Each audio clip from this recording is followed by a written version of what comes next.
Combat Sports, coming to you by way of Muddy Flats MMA tonight. You know what it is, UFC Fight Night in the building. Salute to everyone that's tuned in once again. And it's an MMA hour. Just to let you know, this is another fight card, man. The UFC is doing it big on the return from the pandemic. They're having multiple fight cards, man, with big names. And hey, I gotta give them a salute. They're doing what they're supposed to do. They're on the big screen. They're leading from the front. And they saying, hey, we're not going to sit up here and roll with the pack. We're going to do what we got to do to put our brand out here and to make these big fights. So today, of course, if you've seen in the headline description over there on YouTube, I can give you the rundown. Let me get you this right quick. Marvin Vettori. Man, Marvin Vettori. This is going to be crazy, y'all. And Carl Roberson. But they do not like each other. He missed weight last time they was in Florida. So this is going to be a good fight. Vettori, he's not a slouch. Neither is Roberson, but Marvin Vettori, he's hyped. Roberson didn't make weight last time. Vettori is pissed. He about that.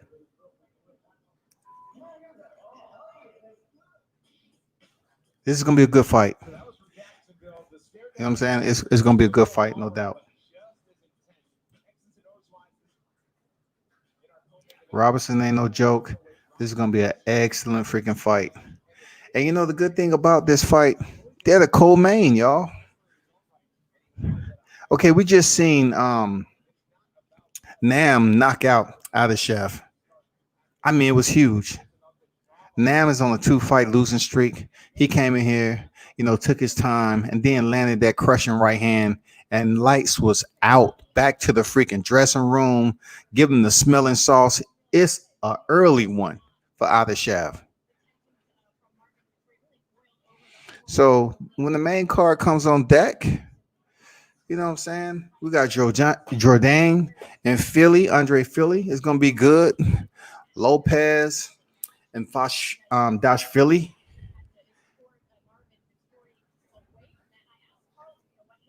Vettori and Roberson. And, of course, the main headliner is going to be Jessica Eva I against Cynthia Calvillo. And this is a women's affair tonight. The women's are out. The women are out tonight. Real talk. And this is a quality headliner with Jessica I and Cynthia Calvillo. You just can't take, their last wins or their last losses or whatever. One significant win that a lot of people remember about Jessica I is when she was knocked out with that left head kick, that left side head kick from Valentina Shevchenko, who's the current flyweight champion. You cannot take anything away from who she was in there with.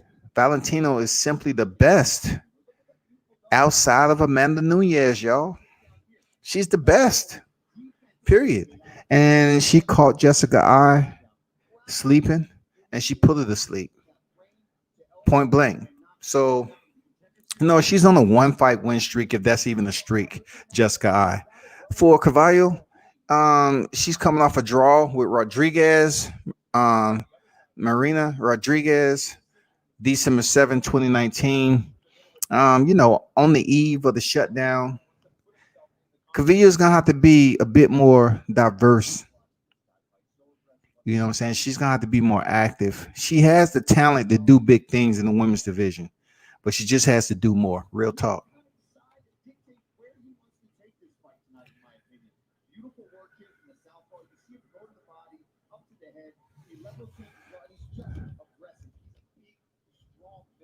This is, of course, mixed martial arts. Saturday night affair. Appreciate everyone who stopped in and support the channel. World Combat Sports. Always hit that thumbs up button. share the content, subscribe to the channel. I'm not just saying it, but you know what it is, man. I'm in the field. I do what I do. And all I'm doing is asking the fans and the supporters of the sport and those who support World Combat Sports to pass the word and subscribe to the channel, man. Stop playing like y'all don't know. Come on, man. Hey, and I got some good news, man. I got some good news. I don't like putting my stuff out there ahead of time because you simply have people that attempt to sabotage what you got planned. But I made Indeed this week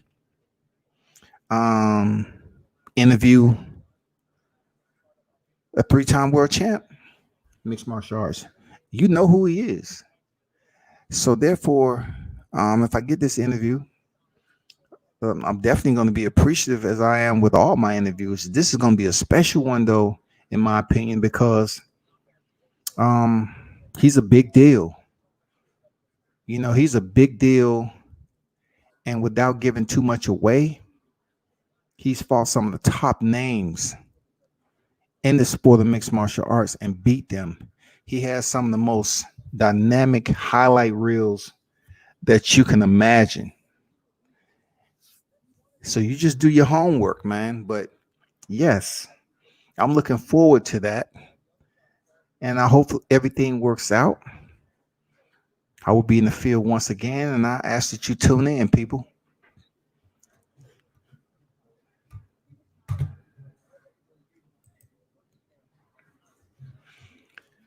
This is not a heavy mixed martial arts card. So while they're in between fights, let's talk about some current events that's going on in mixed martial arts, man. They're shaking up the game right now.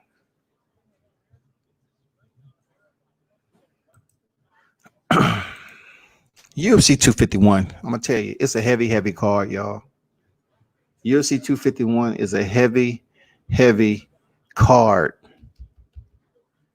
Let me give you some let me give you the names that's going to be on that card. Who's going to be stunting, you know, on the way back to the pandemic. Check this out. Check this out, man. How crazy this is on the main card. We got Paige Van Zandt, the sexy one herself, man, coming back off IG. Now, look, you can say what you want about Paige. She's absolutely gorgeous. You know what I'm saying? She's always been that. But one thing you have to note that she's extremely tough. She has talent, but when she stepped up in competition against more well-versed fighters, she just couldn't get it done. But absolutely, you can never say Paige don't have heart. Never, ever, ever. You just can't say she has looks. Paige goes in there and freaking fight. She's had some bloody wars, and she do what she have to, man. She go to the battlefield. She's been out, you know. I believe she had an injury. She's 8-4, and she's been doing her thing, man. It's good to see her back. I haven't seen too much of her training. You know, most of what I see is you know, videos with her and her boyfriend or man or what have you. And I just haven't seen too much training going on. Not saying she isn't training, but I just haven't seen too much of it. She's going in there against Amanda Ribas. All right.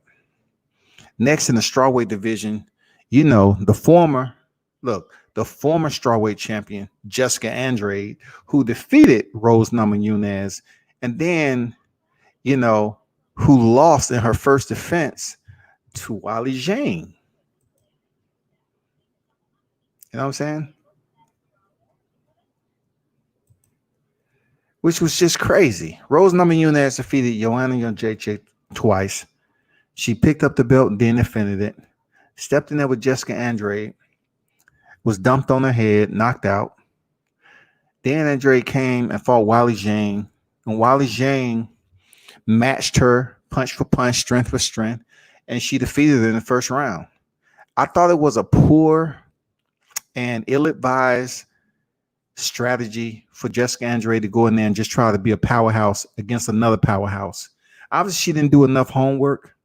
Her record is 20-7. Rose Namajunas is 8-4. And I look forward to seeing both of these women get back in the cage. It's going to be a 25-foot, vice a 30. So I can tell you like this, um, you know, it works more in favor of the power puncher, and the way Jessica Andre's like rushing forward, closing distance very quickly, bullying, trying to bully her opponent up against the cage. Rose Namajunas was doing fairly well in their first fight. Well, she just should have basically let go of the body lock and braced her fall, and then we might be talking about Jessica Andre not even becoming the strawweight world champ. But they are on the main card. They're going to be the second fight on the main card. Next is going to be fire. It should be fire for the vacant bantamweight men's title, which was just vacated recently by Henry Cejudo. Henry Cejudo was the flyweight and the bantamweight champion. He did what he had to do. He's coming off a superb, phenomenal win over Dominique Cruz, which was my boy, man. I thought for sure Dominique Cruz was going to go in there and put in work. But give it up to Henry Cejudo, the gold medal Olympian, went in there and did what he had to do. Salute to him. We have Peter Yan 14-1, man, against Jose Aldo 28-6. You know Jose Aldo, the legend himself, man, from WEC over to the UFC. You just can't sit up here and tag him with the 13-second knockout loss to Conor McGregor. You know what I'm saying? Also, you got to look at Peter Yan as a rising contender.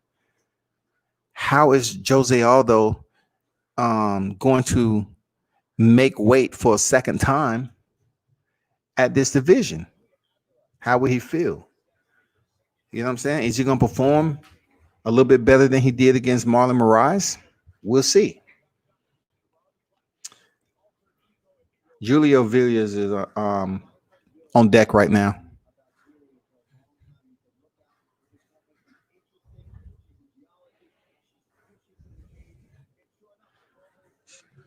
She's a tough fighter, though. We'll see what she's worked on since her last fight. And in the featherweight co-main event, you have Alexander Volkanovski, who became champion by defeating Max Bless Holloway, Max Holloway, 21-5, dropped his title. Not only that, he defended his title multiple times before dropping to Volkanovski, but also a fight that he dropped was against, Dustin Diamond Poirier up at lightweight division. He just was, he couldn't get it done against the much stronger, bigger Poirier in an interim title shot to face Khabib Nurmagomedov. That would have been interesting. But Dustin went in there and he was subbed out in the third frame. You know what I'm saying? But they're the co-main.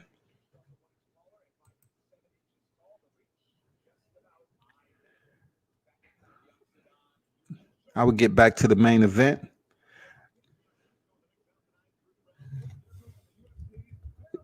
This is a 3-round affair.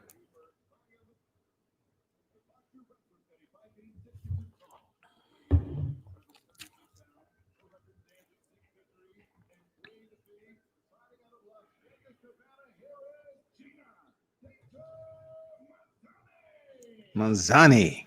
This is the bantamweight 135-pound division.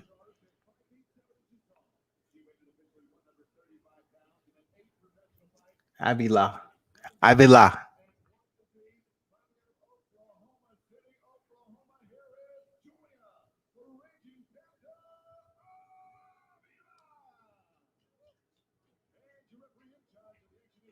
This seems like a fight that's going to be quick. I don't know. I just don't want to take these light cards for granted. You know what I'm saying? Manzani versus Avila. Let's get it. First round, y'all. You can see this on ESPN. You can see the prelims on ESPN, y'all.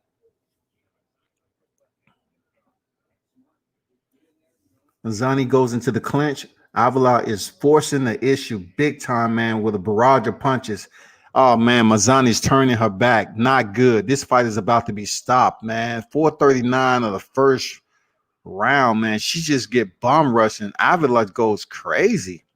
It was like a street. It was like an alley type of after the club closed type of fight. It really wasn't anything technically that I can talk about. It's just she overwhelmed her, man. You know what I'm saying? She overwhelmed Magzani, and Magzani is just turned her back after getting in the clinch with her. She caught her with a nice right hand that pissed Avila off. Avila just goes forward like, hell no. Nobody told you that you can goddamn try to ask my man for something. She act like the woman tried to ask her man for a number or something. Like she owed her a goddamn previous debt from high school. She beat the brakes off this chick. Jesus. First responders, please. First responders on deck. Give her some smelling sauce. And she was very emotional. I can understand these fighters getting back into the groove after the pandemic. I get it, man. They just want to get back in the cage and get with it and get to work, get a paycheck. I get it, man.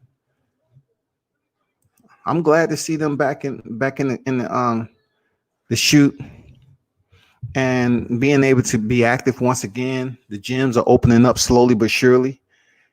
And that's what it's about, y'all. You know. That's what it's about. In the wake of everything else, man, this outside of the cage, man, we can just redirect some of that focus, you know, to watching a little bit more entertainment, to combat sports. Those of you that really are about that, you know what I'm saying? It feels good to see boxing back on TV along with mixed martial arts, because hopefully you understand and got a whiff of how it seems to not have either. You know what I'm saying? You basically have nothing to watch when all the sports was off. I'm not saying these are two primary sports, but I'm just saying, like, did you get that empty feeling? You know what I'm saying? Like, it was nothing to watch combat related. Now combat sports is slowly but surely, you know, firing up the cylinders, man, warming up, getting the fight cards on the calendar, and getting us back in the groove, man, like we want to do. Like we just want to see some quality, decent fights. We're not asking for much because we know the big fights are gonna come, you know, maybe about 4 months. But we're slowly but surely pressing the gas, man.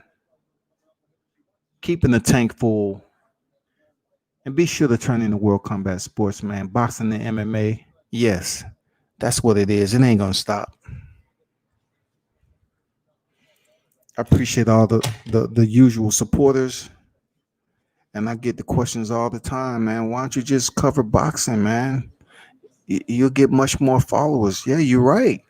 But see, for me, it's not all about the followers. It's just all about doing something I love to do. Like, I like trying to get more educated on mixed martial arts, which is much more tougher than boxing to talk about.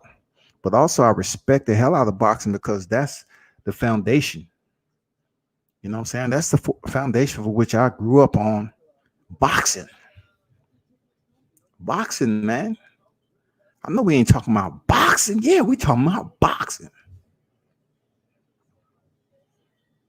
Let me see what Avila has to say. Avila. My fault. Avila.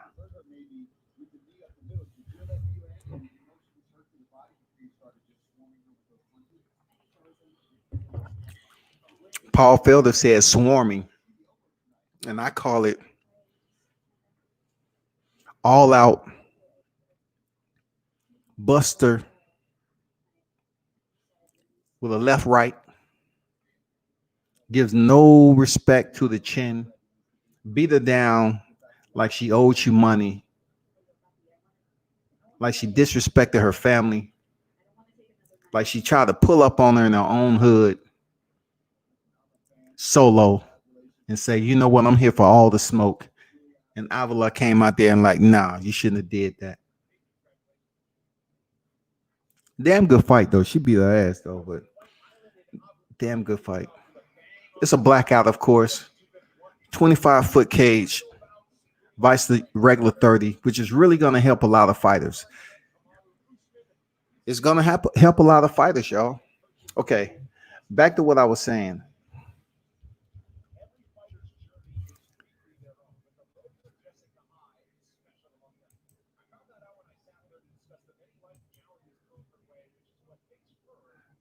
I'm gonna let y'all check out this Jessica Eye there, though.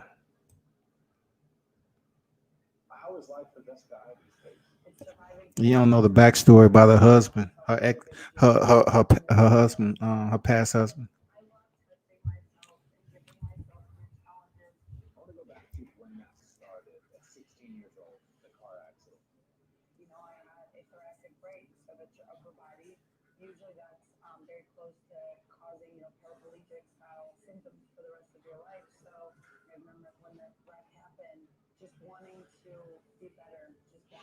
Shout out to Jessica Eye, man. She came over there to entertain the troops too.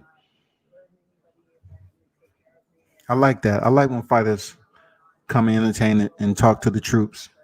I appreciate that because it usually don't happen all the time, but when we are able to see, I remember seeing Chuck Liddell. Shout out to the Iceman. I remember the first time I saw him, I was sizing him up. I said, shit, Chuck Liddell don't look that big. Shit. That's when Chuck Liddell was still got there putting motherfuckers in the cemetery. Shit. I said, Chuck don't look that big.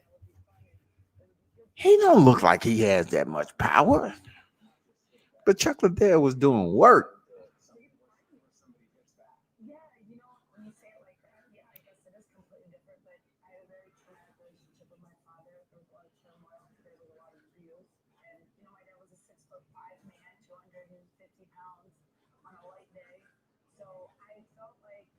Jessica I always been cute though.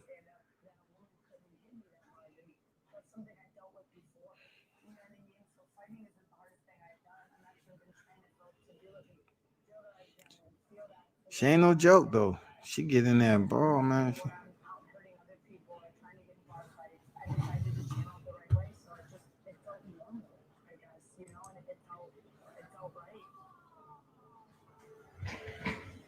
Jessica Evil Eye.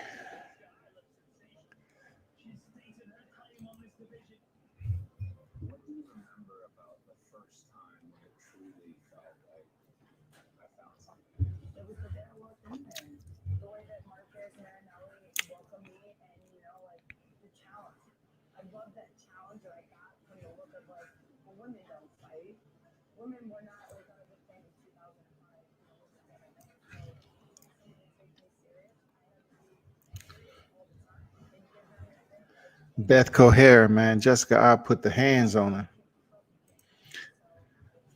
Let me get back to what I was saying about the UFC 251 event. The main event is Kamaru Usman, who is 16-1, versus Gilbert Burns, 19-3. Gilbert Burns has made an unbelievable awakening to the number one contendership by defeating Tyrone Woodley. Now he wasn't able to do it just the way that people tune in to see a fighter who's on this extensive winning streak, and then you say, yeah, he deserves a title shot. Yeah, let's go ahead and give him a title shot. He had in 2018, man, he had a knockout loss to Dan Hooker, and he rebounded. You're talking about a multi-time BJJ World Champion, ADCC, Abu Dhabi Combat Club.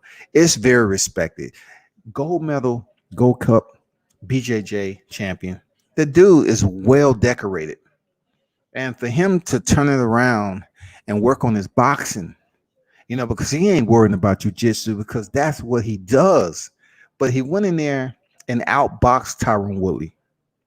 Now, turning over to Kamaru Usman, we've seen the last fight that he had with Kobe Covington, right? And the two was throwing hands. They both had wrestling backgrounds, but they was boxing. They was striking, stand-up game. And both had their moments. But ultimately, Kamaru Usman broke Kobe's jaw, and he was able to land the hardest shots. You know, if you take a look at the results on what happened to Kobe Covington. So now Gilbert Burns defeats the number one contender in Tyron Woodley. And he now becomes the title contender for Usman, Gilbert Burns. And it's going to be a great fight, man, because you're talking about a wrestler versus a high-level elite BJJ champion, practitioner, who's now being considered to have some of the best hands in the game. So it's going to come down to who is able to shoot the better angles, land the more effective shots, and they're going to have to move. Like, look, you just can't stand in there and go toe to toe. This is the welterweight division, y'all. This is the 170-pound division. You cannot go in there. Gilbert Burns has been stopped before. You know what I'm saying? So he needs to go in there and fight a smart, technical, but yet aggressive fight against Kamaru Usman.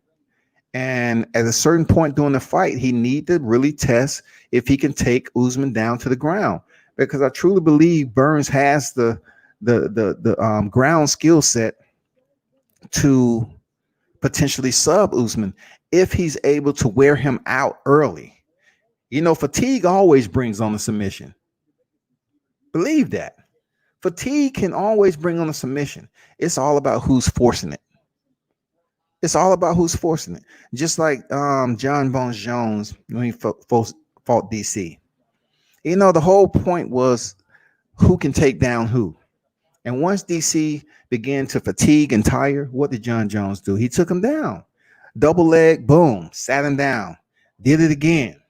Then ultimately, DC was able to get a fireman's carry, takedown, double leg, put him on his shoulder, dumped him. But ultimately, who won that was John Jones. For Gilbert Burns, he's gonna have to go in there with a smart strategy and be patient. You know what I'm saying? Kamaru Usman, in my opinion, I don't see him rushing in and trying to get close and overcommit on Gilbert Burns. He has to respect the BJJ of Burns. It's a 5-round, 5-minute apiece championship fight for the welterweight title. It's going to be interesting because Usman has pretty decent wrestling, right? We've seen that against Tyron Woodley. But what Gilbert Burns was able to do to Tyron Woodley, Usman wasn't. Burns actually dropped Tyron Woodley, was able to get side control and work for the full mount. I mean, easy work. He basically dominated Tyron Woodley. Now, a lot of people say, well, Kamaru Usman dominated Tyron Woodley, but not in the facet for which Gilbert Burns did. I just think he had the better showing, Gilbert Burns versus Tyron Woodley, than Kamaru Usman. That's just my opinion. This is a tough fight to call. Both have good ground base, good hips, coming from wrestling and on the side of Usman, and also Burns being an elite BJJ practitioner, world champ. It's going to play a significant role with who can land the more lethal shots and who can be consistent with that and break down their opponent to the point where a takedown is evident. And don't get it twisted. If Usman takes down Gilbert Burns, it's not that he has an advantage. It's the point he has to watch out for being subbed off his back. Burns can absolutely sub Usman off his back. Absolutely. Just because a wrestler loves being on top, that doesn't mean he's ready for the bottom game of elite BJJ practitioner like Gilbert Burns. I'm just keeping it 100. I'm just keeping it 100, man.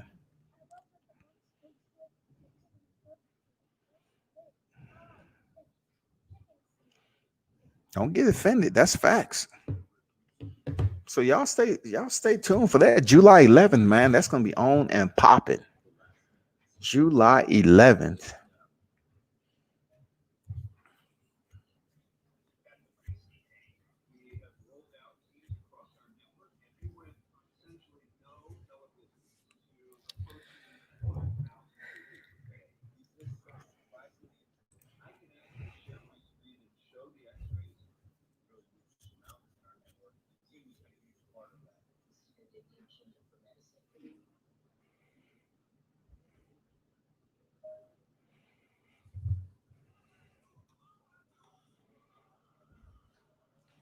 I don't know if you all was able to see the fight between Christian Aguilera versus Ivy, but man, that was much anticipated. Like they had some big push behind Anthony Ivy at welterweight.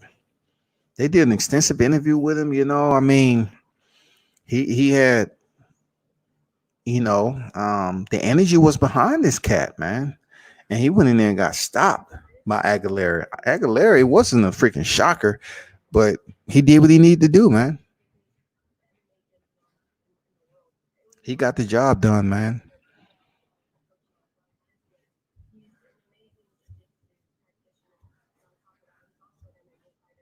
I like Calvillo. They're doing like a little promo on Calvillo. Cynthia Calvillo. Calvillo.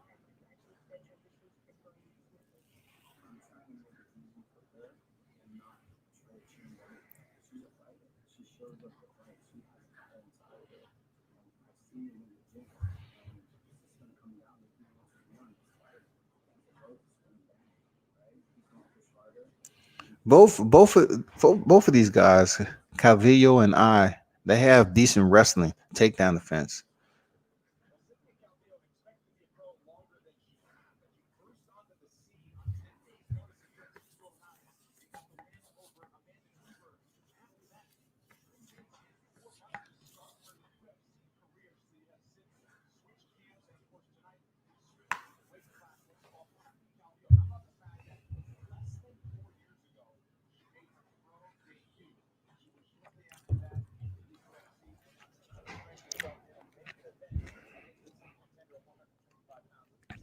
But that's the UFC 251 card that's going down July 11th.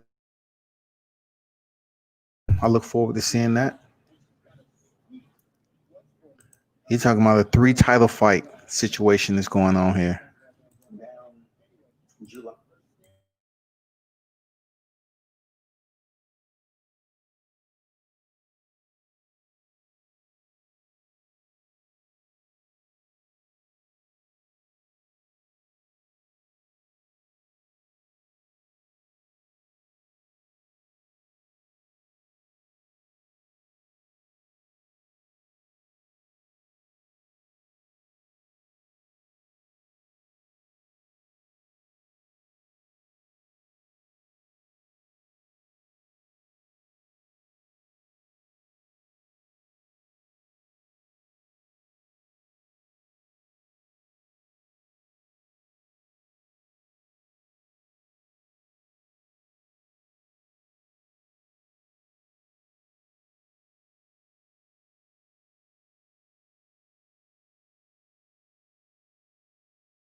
We're waiting for the next fight to come on.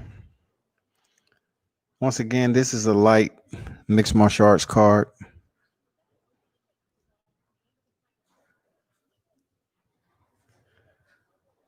On the main card, we'll get interesting to a point. But still, you know, the big names or who they are. Like if you follow the sport, then you know what it's about. I'm not all about just reporting on the big names. I like just looking at the fights for educational purposes and to learn about the fighters themselves.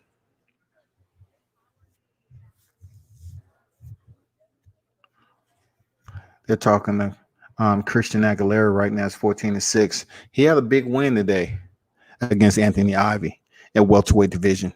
Big win.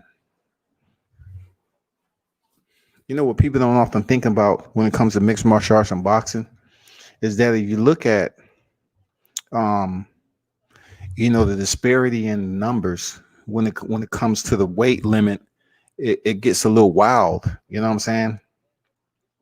Like boxing has a junior welterweight division, but you know when it comes to the welterweight division in mixed martial arts, it's a weight limit of 170 pounds.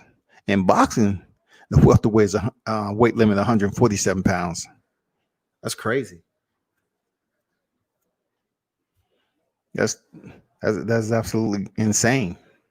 The weight difference. Bantamweight.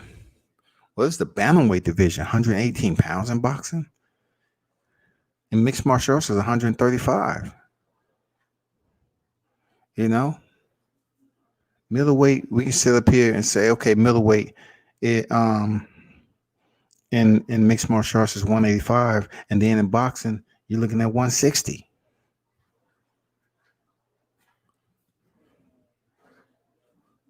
£25 difference, y'all. Shit crazy.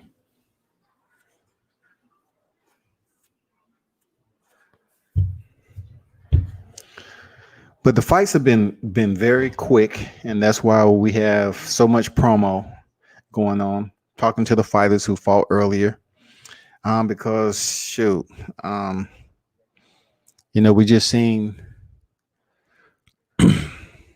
Ivy Law.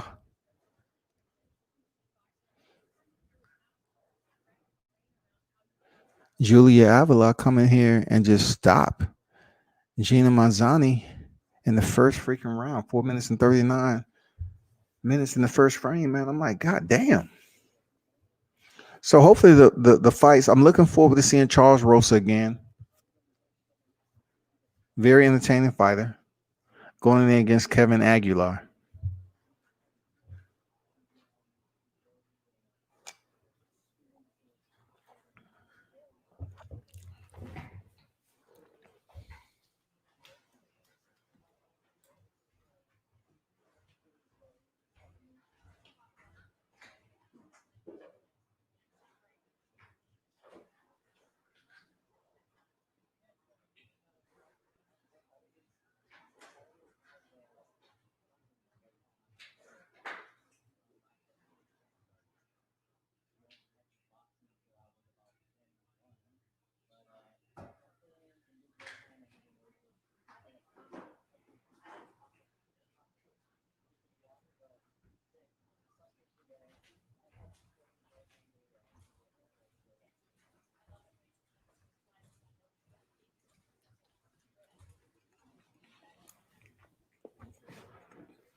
Manzani came out swinging though.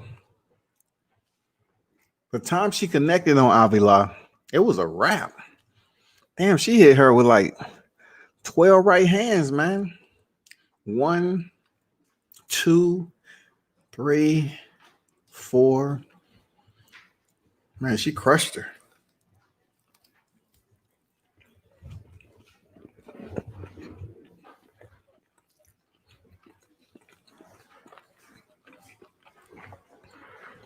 Those of you that's dropping in, man, you have any comments and input, man, drop it in the live chat.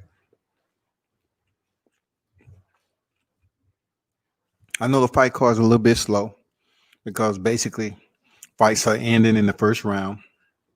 So, yes, that is what's going on, people.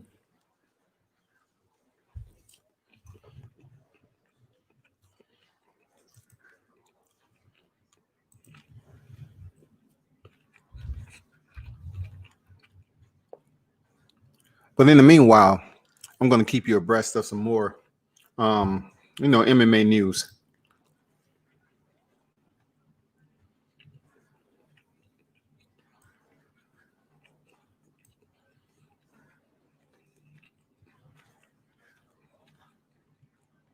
Now, what we know for a fact is the infamous Fight Island has been identified. Okay, it's Abu Dhabi. Okay, the infamous Fight Island that everybody's been talking about in the media. Dana White saying he's going to live there for an entire month. Now he has absolutely came out and said that the island itself is Abu Dhabi, in Abu Dhabi, right? It's going to be a 10-mile perimeter.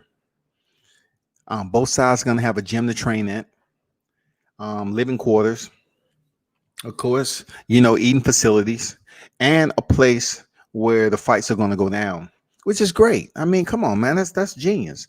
For Dana White to be actually throwing a fight over there and, keeping it interesting and putting on a pretty solid fight card to host in Abu Dhabi too. I mean, it's a lot of special combat events that went down in Abu Dhabi. So what are we waiting on now? We're waiting for the fight to happen. We're waiting on the big fight card to happen and see how it goes down. And of course, being over there, it's going to be limited media, mostly staff and assigned media is going to be on hand. But the fight card itself is very, very interesting, to say the least.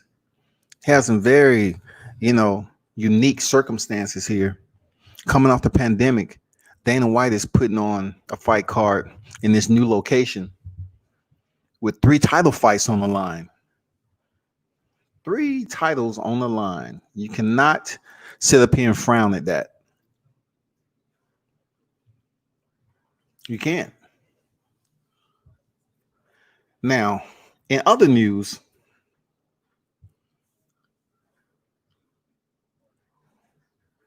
Henry Cejudo is currently retired. We made that a good point. Then also, we're looking forward to seeing if Daniel Cormier is going to come back and fight Stipe Miocic. We really don't know, when that's going to happen. Stipe was basically saying he wasn't going to fight until the community was grand. He's a firefighter, so he felt that was more important. And then I started hearing the news that Dana White was thinking about stripping the man, and I was like, man, that's fucked up. If you sit up here thinking about stripping Stipe Miocic, who I believe defended his title 3 times and then lost it, and then came back and stopped DC. I mean, he's legit. He may not be the most brash, outgoing, popular fighter in the UFC, but he gets the job done. So you definitely got to respect him for what he's been able to do. So we look forward to that fight card. Who else is on the stage?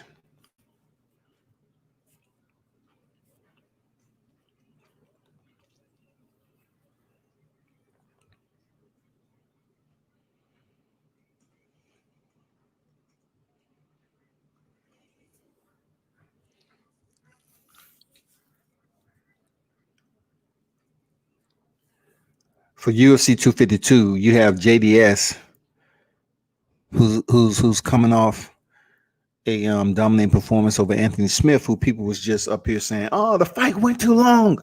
The fight should have been stopped earlier."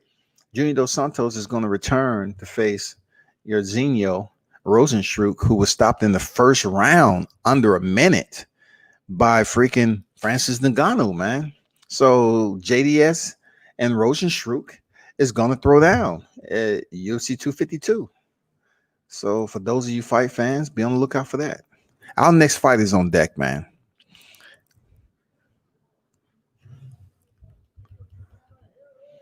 Gustavo.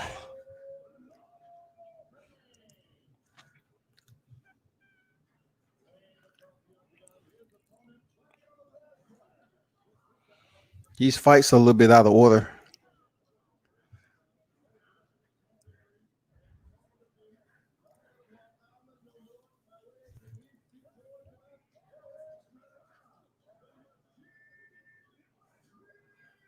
Dvalishvili versus Lopez. This is going to be a good fight. It seems that way. Dvalishvili versus Lopez. Dvalishvili looks like a tank. You know what I'm saying? He looks like a tank for this division. Real talk. This is a 140 pound. This is just above bantamweight, man. This is just above bantamweight. Okay. Lopez with the right low calf kick. All right. Oh, okay. Dvalishvili tried to the front kick with a spinning technique, missed, a little bit off balance. Posturing. Low kick from Dvalishvili. Okay, Lopez goes up high. Dvalishvili ducks under for a single leg, gets it barely, but he is able to maintain control of the back. So they're up against the cage. This is a 25-foot cage, so it comes closer now. It comes faster. Dvalishvili is basically using a lot of energy for this takedown, and give it up to Lopez for having decent hips, man, to prevent this takedown. Oh man, fighters break. Good job. Lopez had some confidence. You know what I'm saying? He was able to stuff the takedown and also reverse the position and force the separation. Good shit. Low kick by Dvalishvili. Oh, okay. Spinning technique by Dvalishvili.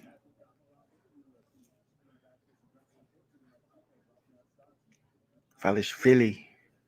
I might just call him Billy.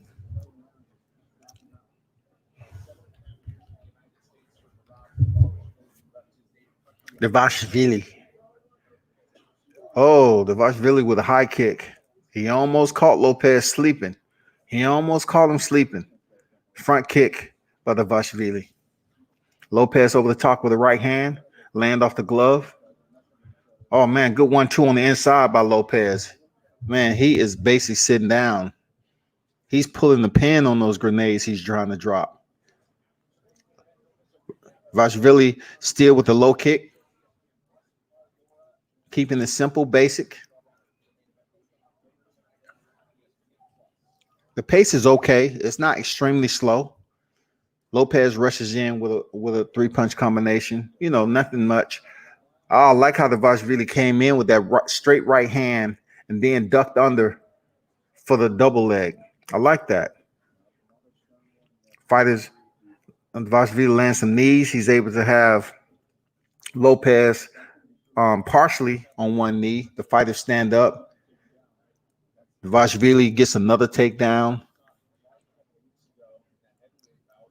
Maintaining control of the back just a little bit. He has the body lock from the back, has partial control. I like how, he picks him up and dumps him on his back this time. Man, way to secure that takedown right there. That was nice. Absolutely nice. Now he's in the butterfly guard. Well, half butterfly guard by Lopez. He's trying to control the posture of Dvalishvili. Dvalishvili with some hard punches from the top. Lopez looked like he was going for a leg there, but wasn't able to hang on. Dvalishvili's up, moving around, looks confident. He tries the same thing now and gets the takedown. He rushes in with the straight right, automatically change levels to the hips and get the takedown. Good shit. Lopez is going to have to find a way to combat that. Good shit. Good.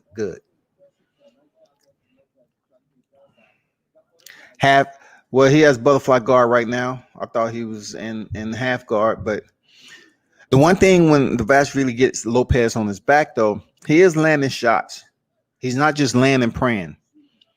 You know, he is staying close. He's not really allowing Lopez to get an angle on him in the top position to land some shots. So side control. Now he's in side control of Dvalishvili. He's looking to pin that right arm down, but he wasn't able to get it. Shots from the top for the Dvalishvili.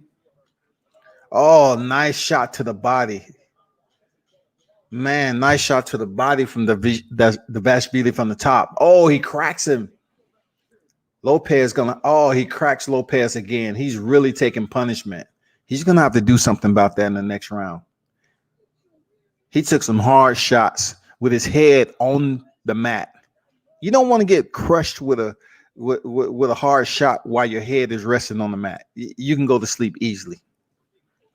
Good round, man, by the Dvalishvili. His easily. He had multiple takedowns. He's much more the effective striker, switching it up, changing levels, going in for the takedown. Was able to get the body lock. I believe he was able to get 3-4 takedowns. Very successful, putting in some quality GMP in the top position. So give it up to him, man. He's doing his thing, Shouty. He's doing his thing for sure. Much respect. I didn't think this fight was going to be this action, equipped, but it is. Lopez he needs to come up with a different game plan this next round. Okay. Second round of a three round fight.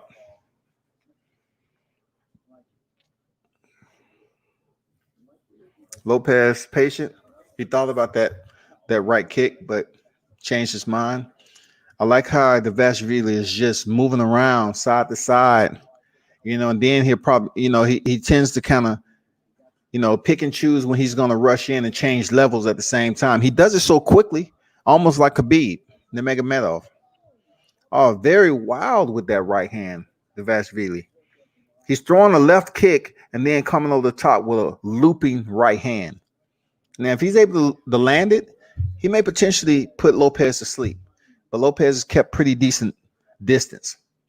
Spinning heel kick by the Dvalishvili misses. Barely grazed Lopez. He has Lopez thinking now about the takedown. You can see it.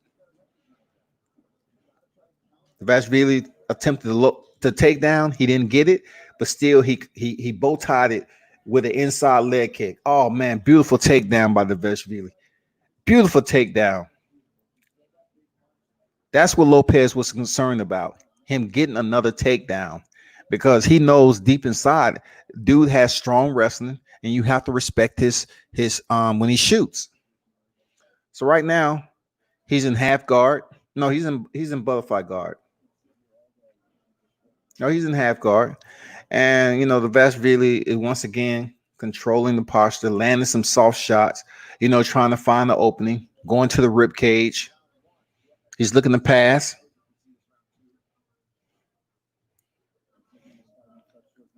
Lopez has his hand. Look, Lopez has his head resting on the canvas.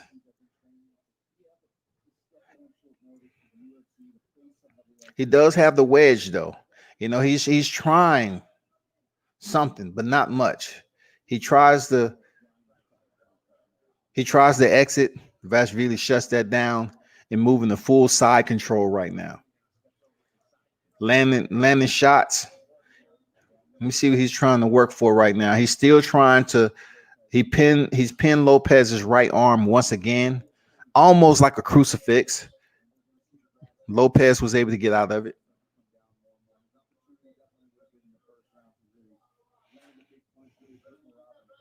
Shots from the Dvalishvili inside control with some short, crisp knees.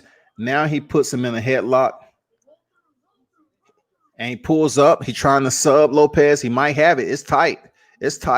But this is not a sub that you usually see a lot of. Lopez is fighting it. It's tight. It's taking a lot of energy for Dvalishvili to have this type of sub. You know what I'm saying? It's like a headlock from the top position. It takes a lot of energy to sub somebody out like that. I'm not saying it can't be done. It's tight. Lopez is hanging in there, man. He has his arm trapped. I like that. Dvalishvili has Lopez's right arm trapped, so he can work for an arm bar from that perspective a little bit. And then also as he's trying to squeeze his neck. It's like a double submission going on right here. He has his arm trapped, which is not, it's restrictive, but oh man, Lopez works through it. Solid. Dang, he had him tied up 2 ways, and he goes in for a double leg again. And he gets it. I mean, easy double leg takedown. Oh, Lopez reverses it. I like this. Lopez is showing his mettle, man. He's showing his toughness and durability. 55 seconds remaining. He goes in for another double and gets it. Lopez cannot stop the takedown. Oh, he has him in a guillotine. Lopez has him tight in a guillotine. Oh, Dvalishvili fights through it. Slick. Man, this is why you gotta love the goddamn envelope of mixed martial arts, man. The muddy flats. You gotta goddamn love the muddy flats of mixed martial arts, man. It's just a dirty game, y'all. Mixed martial arts a dirty freaking game. It's so much you got to be worried about. Every time you turn around, man, something's going on. Combat is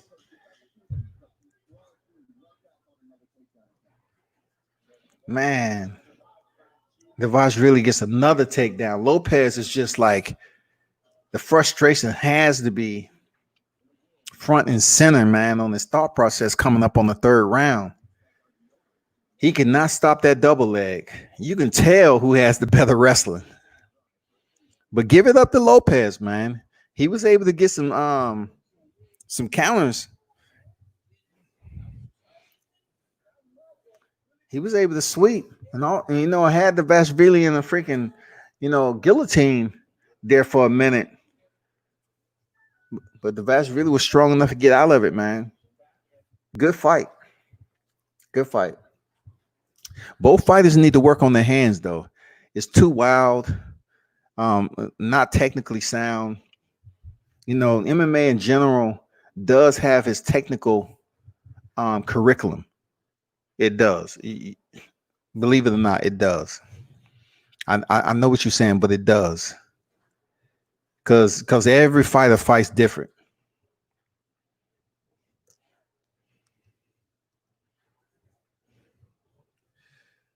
Come on, man. Don't do that, man. Come on now. It's one thing about ESPN Plus. You watch it, and then all of a sudden, it wants to go out at the wrong time. You know what I'm saying? At the wrong time. I'm trying to see this 3rd fight. Okay. Dvalishvili comes back 3 minutes and 40 seconds into the 3rd frame and final. He's in top position in the open guard of Lopez. Very strong, wrestler from the top. I wouldn't say his grappling. They haven't really did too much grappling. He just put him in a headlock. Now Lopez is working to try to. Oh, he cracked Lopez. He let go of the body lock and cracked Lopez while he was on bottom position. But Lopez took it well, though. Lopez was trying to go for that arm to work for a submission, but it didn't work. Low kick by Dvalishvili on Lopez. Lopez just doesn't have enough sense of urgency. Oh, Lopez goes in for that right hook again. Duck under by Dvalishvili into damn full mount. Bad position. 2 minutes and 40 seconds remaining. Dvalishvili's in top position.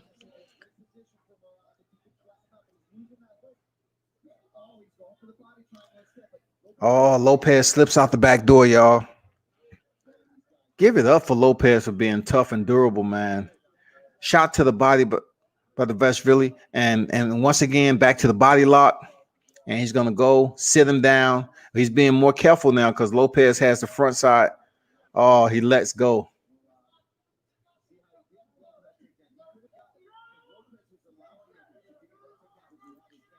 Approaching 2 minutes.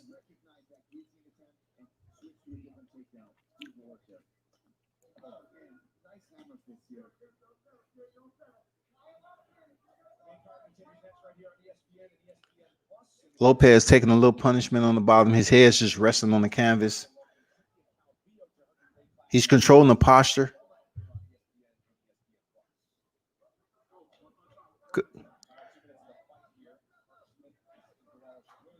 Dvalish.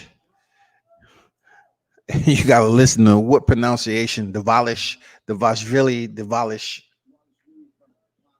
I'm going to go with Dvalish. Dvalish is very active from top position. The much stronger fighter, man, controlling Lopez on the ground. Controlling him with ease.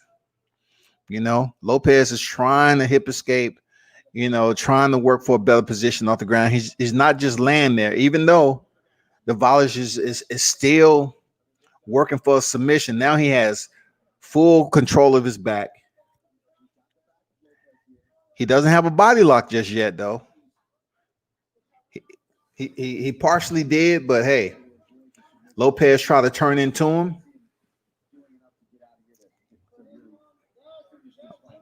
Okay, Lopez works out of it. Okay. The jab. 33 seconds left. Both fighters trade jabs. Dvalish works for the single leg this time. And you can tell who the better wrestler. The better wrestler, absolutely, Dvalish, man. Dvalishvili, Dvalish. He's dominated this guy on the ground. 10 seconds remaining. It's a wrap. He's comes in with an overhand right. Seal that up nice. He gets the victory.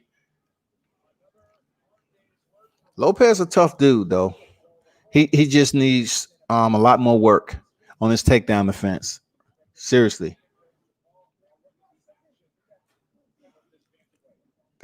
There's nobody in there, and the referee gonna tell him to get down off the cage. Hey, come on, man. What y'all did during the pandemic? Shit. Look at that overhand right, how he immediately goes for the single, turns the corner, gets him down, man. Land that overhand right while Lopez is on the ground. Dang, he caught Lopez on the chin, and Lopez took that shot pretty good.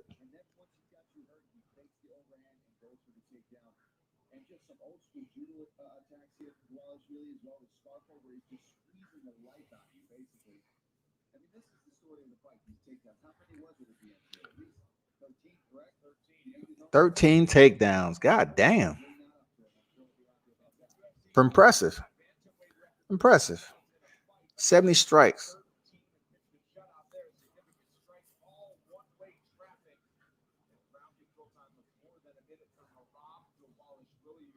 Dvalishvili.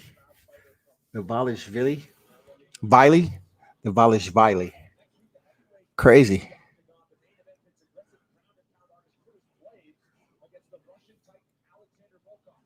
That's going to be a good fight. Blaze versus Volkov. That's going to be a good fight. Both of them have, similar height requirements, when it comes down to it. Dvalishvili has a nice afro that he put on, somewhat like Khabib.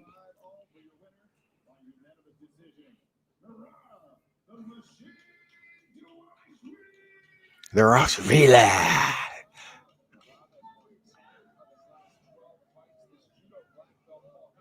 I like them wigs they got, though. My hair never been that high, though. You know what I'm saying? I couldn't imagine having hair that high. They go Aljamain Sterling, man. Coming off a dominating performance, man. over Corey Sandhagen, subbing him out in the first round, man. Just shows it just goes to show you. Come on, you know these guys wrestle in the camp. You know they wrestle. Aljamain and Davashvili, man. Shit, that shit.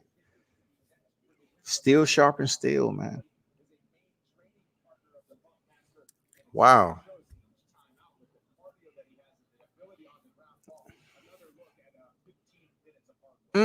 Straight right hand. He tried. That's what I thought. He tried for a double, then went for the single and sat him down. Nice, solid takedowns, man.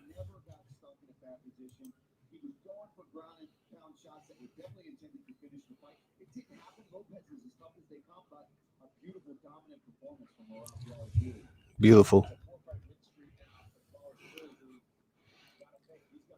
The muddy flats are always dirty. You don't come to MMA thinking you're not going to be able to grind and get down on the ground. Feel the rocks, the sweat, the grime. That's what you're going to get from mixed martial arts, period. The blood, joints, cardio,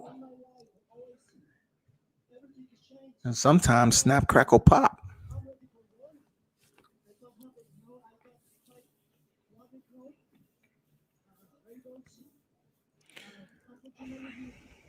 I appreciate everybody who stop in, even though you don't leave comments. It's all good, man. I mean, education is everything. You know, both get educated. Shit.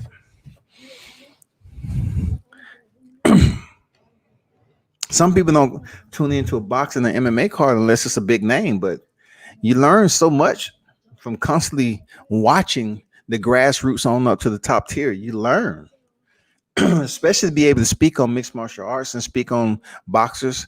You know, both of them deservingly, you know, should get attention in one facet or another, especially if they're serious about competing. You know what I'm saying? Not everyone is serious about competing, but we know how that goes from the grassroots up.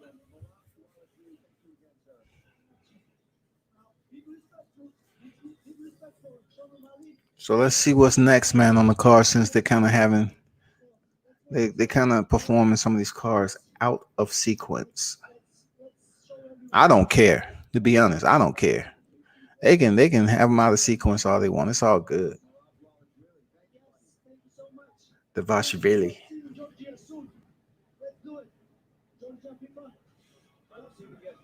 Dvalishvili say, I'm gonna get all the airtime possible. This is not anything that I'm used to. I'm gonna get all the airtime. No fans in the audience. I mean, no fans in the seats either.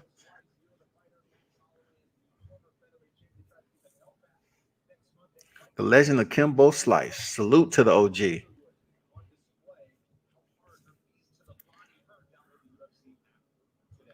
Joanne Calderwood, Fight Physics.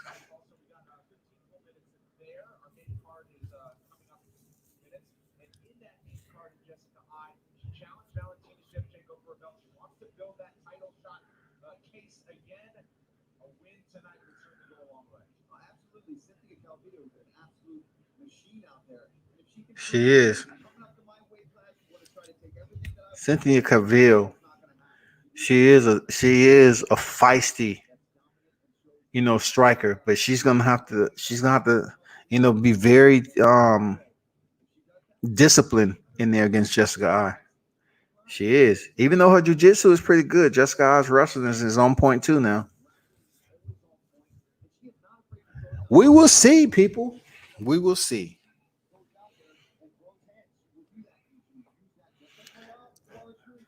Muddy Flats MMA is in the building. Mixed martial arts. I just can't wait to that co-main event. Oh my God. Karl Roberson versus Marvin Vettori. Oh, that's just gonna be fire. These guys have genuine toxicity between them. They radiate vitriol and hate and discern for one another. It ain't no like nowhere in the equation for these guys. I'm curious to see if they're gonna even after it's all over within 3 frames. I'm just curious to see if they're gonna damn give each other a hug and say, okay, we squash. Because Vettori, man, he's really fired up. You know, Roberson coming in here missing weight. You know what I'm saying? Like, I think he had a problem with weight this time around in the co-main event. So it becomes now like the first time you did it in Florida. Now you do it a second time. It becomes like, are you even taking the sport serious? Like, why are you missing weight? What's going on? Are you just doing it because it's Vettori? You know, we've had people play mind games like that.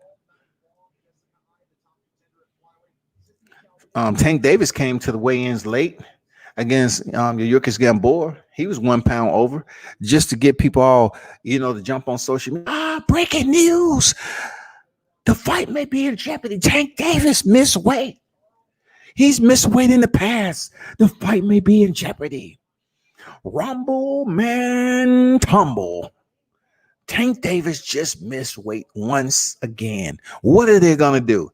And then, of course, Tank Davis in true fashion with Floyd Mayweather, he shoves Gamboa and sets the room on panic mode. Camps going against each other. It was good. It was good. I like that. Way to set ATL off. It was a big fight card. Gervonta brought some drama to the stage. I like that. Showed up late, missed weight, and then on the face-off, he shoved Gamboa, and the camps went at it. I like it. I like that. So I'm not saying that's what Carl's trying to do, Carl Roberson. I'm just saying, sometimes fighters miss weight. They know they can just have a pound to drop and they'll do it, but he might have been trying to, fuck with Vettori head a little bit for missing weight in Florida when they was having fight cards in Florida and the fight was canceled. I don't know, man. Carl Robinson may not need the money. I couldn't tell you, people.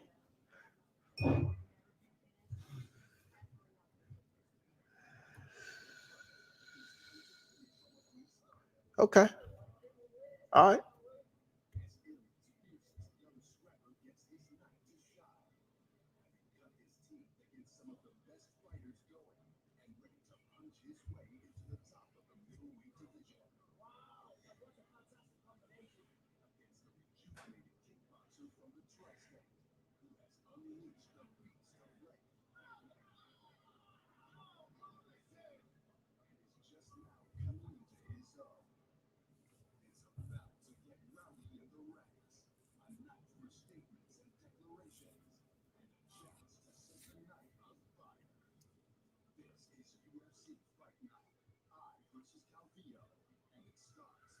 Calvillo.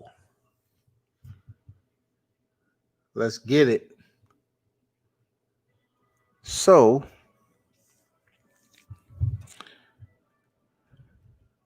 if they're just saying the main card is on deck, well, they did have the Vashvili fight Lopez, who was supposed to be on the main card at a catchweight 140 pounds. So they're now just starting the main card, which will be interesting. They're showing Vegas. Vegas seemed very limited with foot traffic, of course. It's unbelievable, you know, seeing a place like that, the activity, the pedestrians, the tourists, all that shit just come to a screeching halt and becomes like a semi ghost town over there. I wonder how Floyd Mayweather's freaking strip club is doing. Is this girl at work? Is this girl being paid? I mean, I wonder how that's all panning out, really.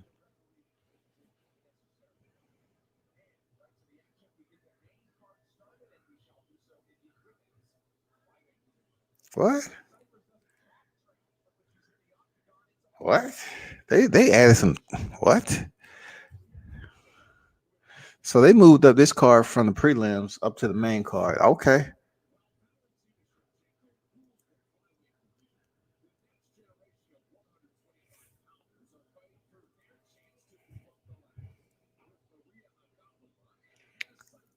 Agapova. Maria Agapova against Hannah Cypress.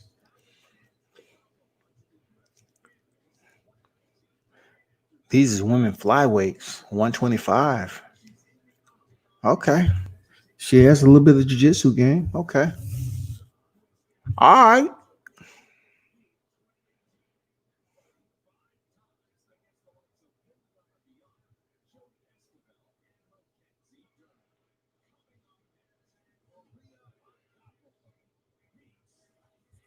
Agapova. Hannah Cyphers, boy. She looks like she ready to goddamn cut a neck open or something. She look like she all about putting some shit in your food. Serving you a drink knowing damn well you ain't gonna goddamn do it again. You gonna be out. She look rough. Ah.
Let's get this fight on the way.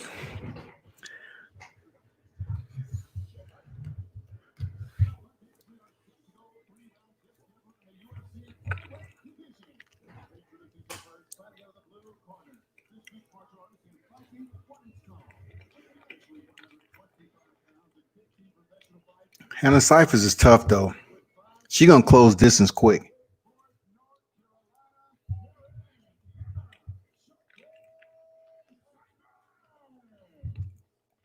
Cyphers look ready.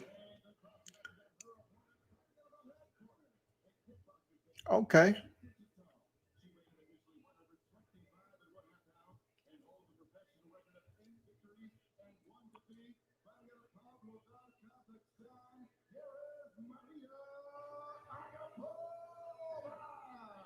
Agapova looks ready. She up there dancing, bobbing her head like she in the club about to crack them up. Let's see if she's able to handle Cypher's pressure early, though.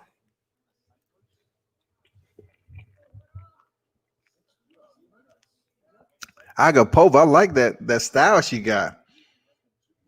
Okay. Oh, oh man. Agapova's landing early with some nice, crisp combination. She obviously got the longer reach. Kickboxing background. I like her distance, man. Oh man, she's lighting freaking Cyphers up early. Cyphers gets the clinch where she wants to be. She had to close distance because she has the height disadvantage, but that doesn't mean too much. Agapova's long legs, long arms. She is a long fighter, man. She used her range well too. Let's see how she works this clinch though. So far, so good. Cyphers haven't been able to get even close to being a takedown. Man, she's eating some 1-2 combinations though.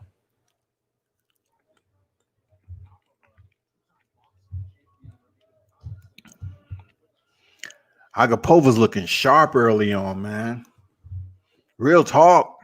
Oh man. She is having target practice with her combinations.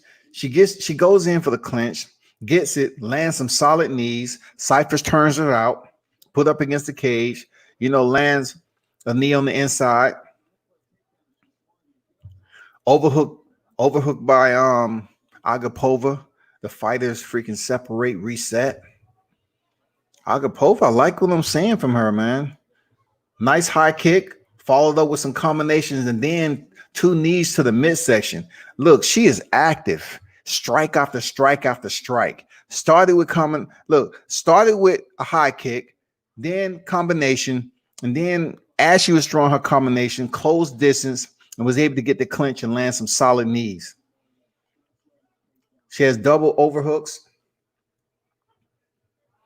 Cyphers is being stifled right now. Real talk. Man, that girl is long, Agapova. I can't. Oh man. Oh, she drops her with a left kick.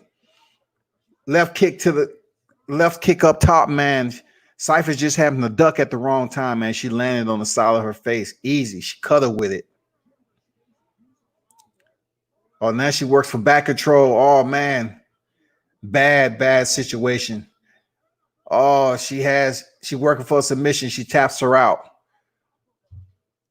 Okay. So somebody saying Agapova, and then the announcer said Agapova. You know what I'm saying? Ag- Agapova and then Agapova. Which one is it? Agak Ag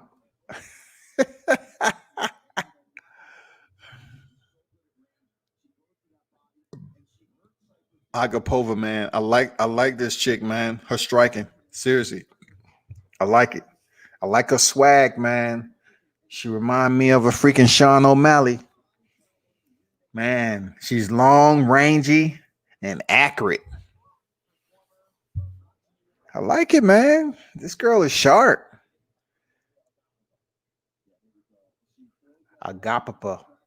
She kicks her in the neck, drops Cyphers, comes in with a crush straight. Look, she lines her up nice on the way down with a right hand. Wraps them long hands around her, man. Securing back control into a body lock, bro. Very technical. And once she got to the ground, man, Cyphers knew she was in trouble. It was a wrap. She wrapped her up nice, man. Shipped her off. Early night.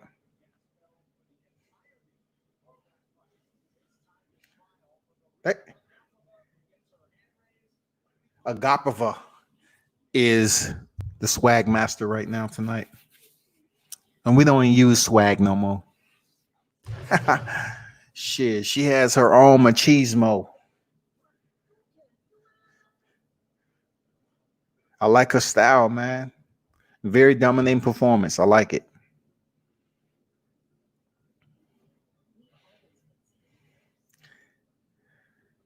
I mean, for the division they're fighting in, man, she made a statement. Even though it's against Cyphers, she still made a statement, man. So we'll see what comes of it. You know what I'm saying? Like, we'll see what comes of it. 125-pound division, you know, we already know who runs that right now. That's Valentina Shevchenko. Hands down, point blank, period. Valentina Shevchenko don't look like she's losing anytime soon. But it would be interesting to see how Agapova handles Shevchenko's takedowns, because she's on a whole different level. But I like her, though. She's smooth with it. Very accurate. Man, I like it. This is what I'm saying. You should pay attention to some of these light cards, man. You end up being introduced to different fighters.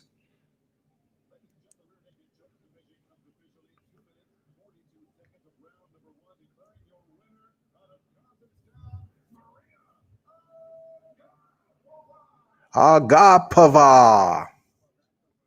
Maria Agapova.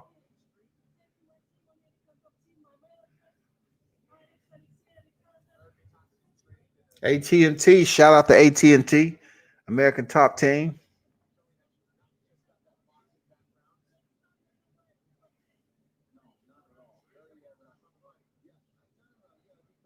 Keep your eyes open for Maria Agapova.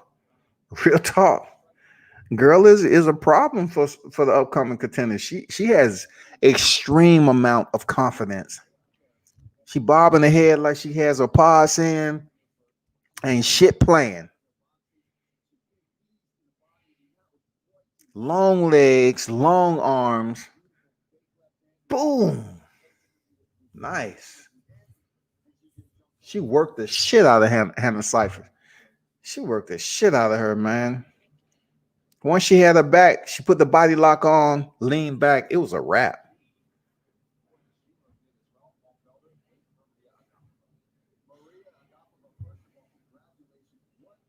Let's see what she got to say. Oh, I feel amazing. Thank you. It was cool. So this is sort of a second chance for you, right? Things didn't go your way on the Contender Series, but you knew you had the talent to come in here. So how happy are you to come in here and get that chance and prove it that you are, one of the best out there? Oh, I'm very happy. Dreams of all my life come true. After this Dynamite Contender loses, I not come back home. I stay in America. I work hard and I get my dream back.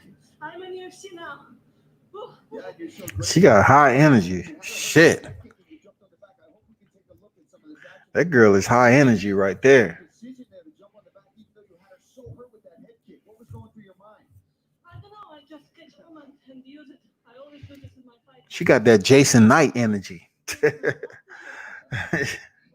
She got that Artem Lobov energy, goddammit. Oh, I wanna feel like Shannon Dobson. Stop running away from me. Let's go fight here. I miss you.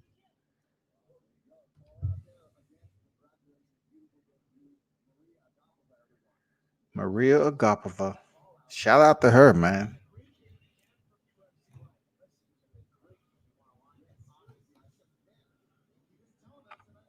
De La Rosa versus Jordan Espinosa is up in the shoot. So they absolutely this was supposed to be the first fight on the main card, but it's the second one. So I'm still looking forward to it. Jordan Espinosa against Mark De La Rosa. Bantamweight division, contended at 135 pounds. I just want to clarify something. Somebody referred to, even though I I'll tell you. Thanks for the shout out. Thanks for the shout out. But I did hear you say that if you want to talk MMA, that's your man. I'm like, huh? I was like, what? MMA? I talk boxing just as well as MMA, man.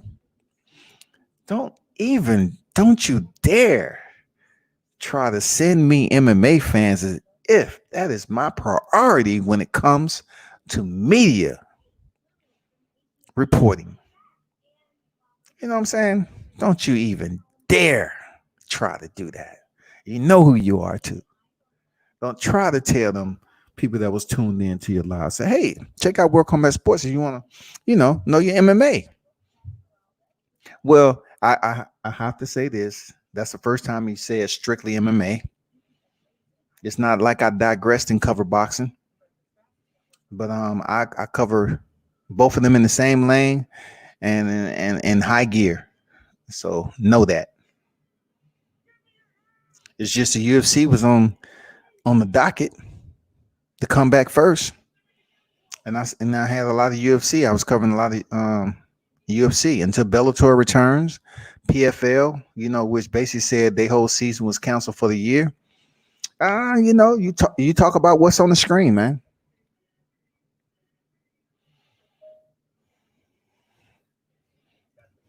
That's all I got to say.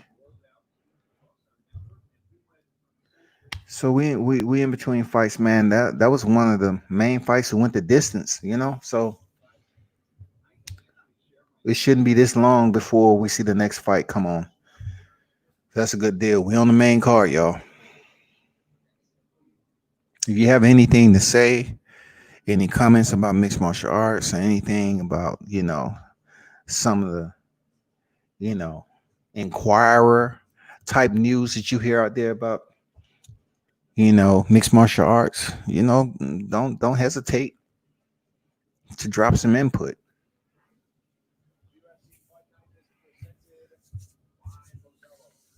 Like Conor McGregor retiring. Okay, good. Retire. Look, you have a heavy bag. When you was able to perform and go on your winning streak, you did it famously. I gotta respect you for what you did. And you was able to get sponsorship with Proper 12. I mean, create your own whiskey, everything, and have your brand. You know what I'm saying? You got to show love to the man for doing that shit. Going over there fighting Floyd Mayweather with double goose eggs in the nest and get stopped.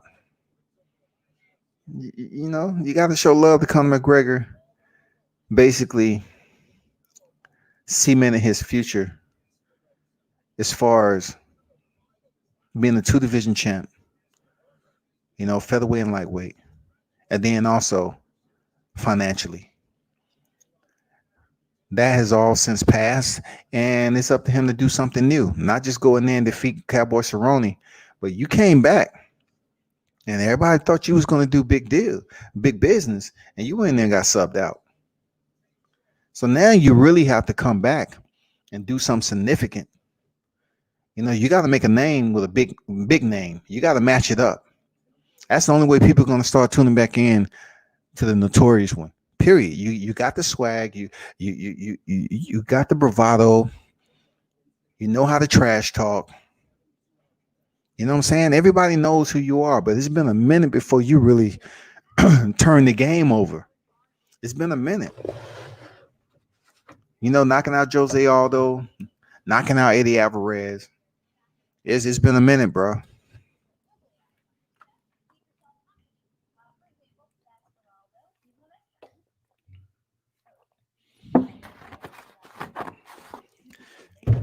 Man, that AT&T commercial, I forgot her name. She's sexy than the mug. Damn. She's been away from the game. Let me look her up. I'm gonna try to look her up and see where she been at.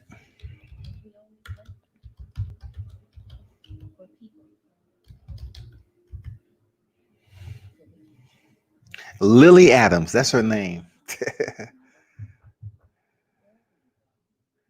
Let me see where she been up to.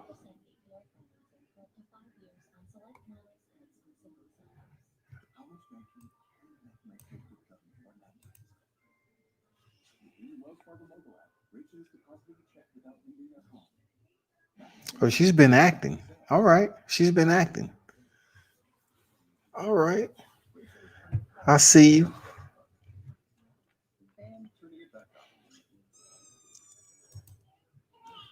I got you. That's what's up. Dang, man. Y'all show some love for mixed martial arts, man. Show some love for the Muddy Flats MMA, man. Everything can't be boxing. And everything can't be MMA. But God damn it. When you hear the goddamn trumpets playing, tune in, man. God damn it. When the music, when you see the thumbnail out there, man, and you know we about to see some mixed martial arts, tune in like you dress for the occasion and it's a night out. Come out here and learn something, man. Become a fan of mixed martial arts and boxing. You can't limit yourself.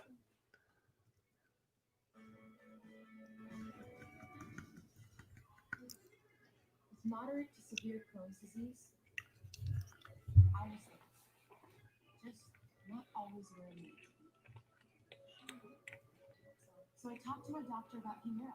I learned Humira is good when you still have symptoms of Crohn's disease after trying other medications.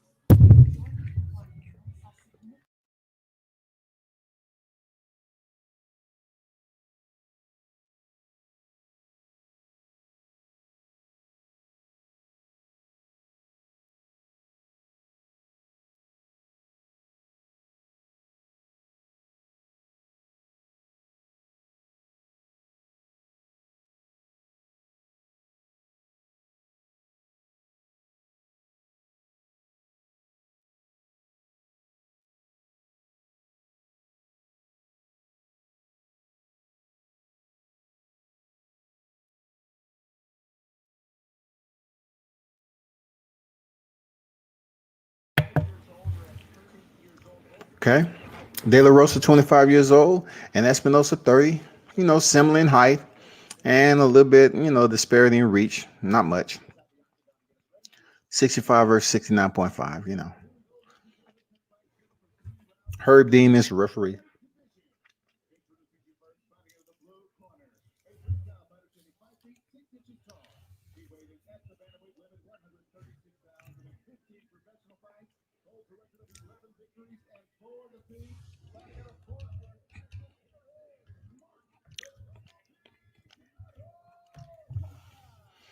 Let's see what De La Rosa got, Espinosa.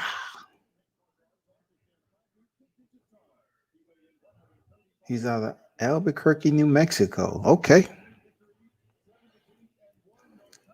This seemed like the matchup should be, have some spark to it. Remind me of S and Barbosa. They can be brothers. Herb Dean.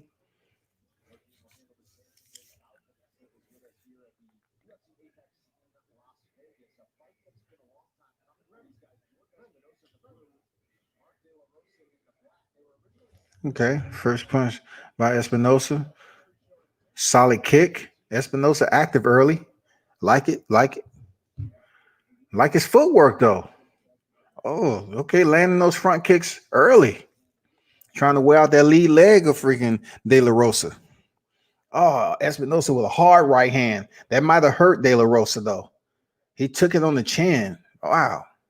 This is 4-ounce gloves too. Espinosa's, oh man, his footwork and striking, his punches with his kicks look amazing right now. Sharp. Shit, he got the blades out on him. Man, his optics are amazing. Another kick to the lead leg, chopping down that lead leg, man. Very solid. Active with the jab, moving around. I like what I'm saying, man. Every time he throws a jab, man, he closes distance. In and out, in and out, in and out. I like that, man. Another jab. He's really having a field day right now. Easy work. 3 minutes, 50 seconds remaining. De La Rosa is just trying to find the timing right now. Espinosa is moving well. Oh, he tried to switch it up. De La Rosa, he's not really being how you put it. He's not taking extensive amount of punishment right now. Oh man, nice body kick to the ribs by Espinosa. He's doing a lot of pawing and trying to parry. He parry a kick, you might break a hand, but he's still in the fight so far. High kick by Espinosa, man. Very, very nice, man. This dude is unpredictable. He cut the body in half the first time, and then he went up high the last kick. I mean, switching it up, man.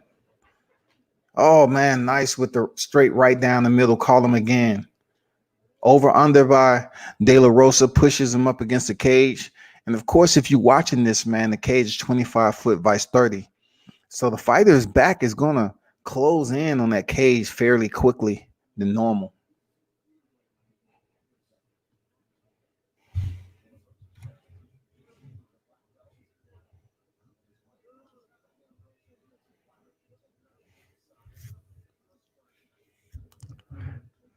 Espinosa's defending the takedown. De La Rosa has underhooks. He has double underhooks. But Espinosa is doing very well with defending the takedown up against the cage. He has his knee in between, wedging the controlling the hips of De La Rosa. But De La Rosa is staying with the single, man. He's staying with it as much as he possibly can, man. He's using a lot of energy doing this too. A minute 30, coming up on a minute 30 in the first round. He turns him out. Espinosa stays on his feet though. Stays upright. He's landing some hammer punches on the back, elbow. Espinosa is still being active, man. How long is De La Rosa going to hold this single? Like, this has to be depleting some of his energy. Approaching a minute remaining in the first round.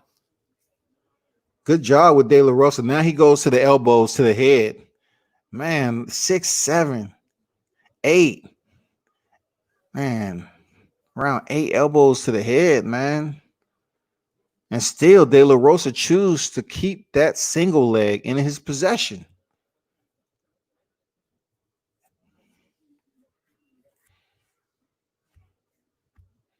Espinosa is separating, man, and landing some nice elbows, right elbows across the temple of De La Rosa. And De La Rosa still won't let go of the single.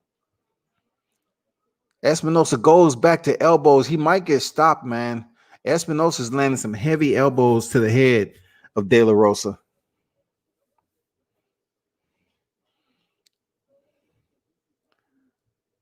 Wow. He's persistent, though. I give him that. He's persistent all the way to the last 10 seconds. Wow. It's unbelievable he was able to hang on to that as long as he did, taking that much punishment. He really did nothing with holding that single leg. He wasn't scoring. He didn't really gain the advantage. No takedown. Wasn't able to land any internal strikes while he was that close up against the cage. But he did, deplete his energy. You can say he did that.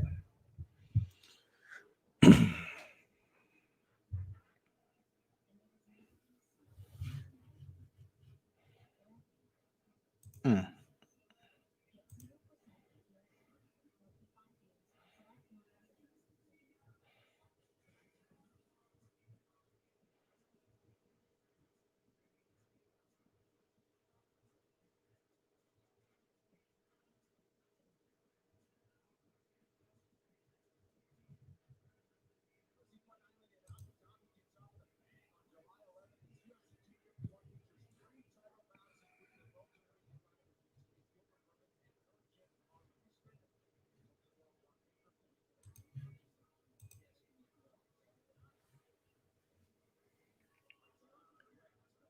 If y'all not looking, Atlanta Interstate is shut down. I feel for that. You know what I'm saying? Protesters on downtown connector down here in the A. I just chose not to go out tonight, but yeah, they shut that down. Protesters are shut down the highway, y'all. But back to the fight. Unbelievable. Espinosa still active, man, on his feet, chopping at that lead leg of De La Rosa.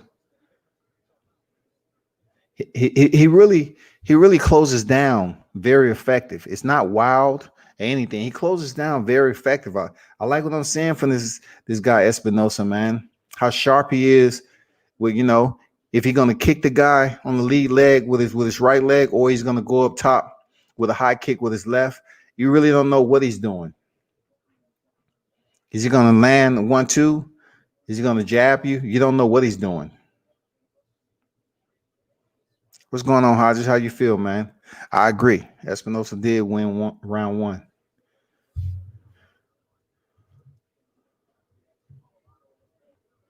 De La Rosa held on to that single leg too long. Espinosa is sharp. Okay. Success to, close distance again into the clinch. And now he goes directly back to the same single on the right leg, which Espinosa at this point in time, now he drops down earlier. He don't wait too long. He attempts to drop down, change levels, and go for a double. But Espinosa is very aggressive, man, with stuffing the takedown. If it's by elbows, I like how he mirrored the levels. You know what I'm saying? De La Rosa changed levels and dropped down. He changed with him. He dropped all the way down and changed with him.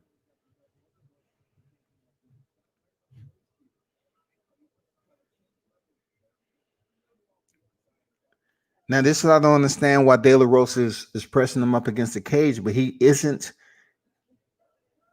executing any strikes. Espinosa separated with those knees, got him off of him. I think De La Rosa feels more comfortable in the clinch up against the cage because he's being outstruck. You know what I'm saying? He's not having success when there's space in between these fighters. Espinosa is really lighting him up.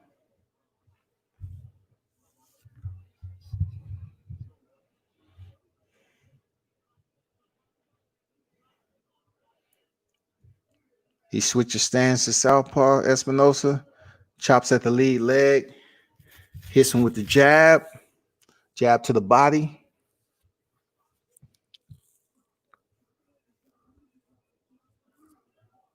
He tried to catch him in with the counter. Nice, solid right hand to the jaw, man, of De La Rosa.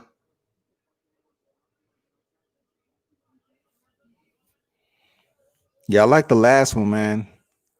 Agapova. You know, the beat down she put on Cyphers, man. She's sharp.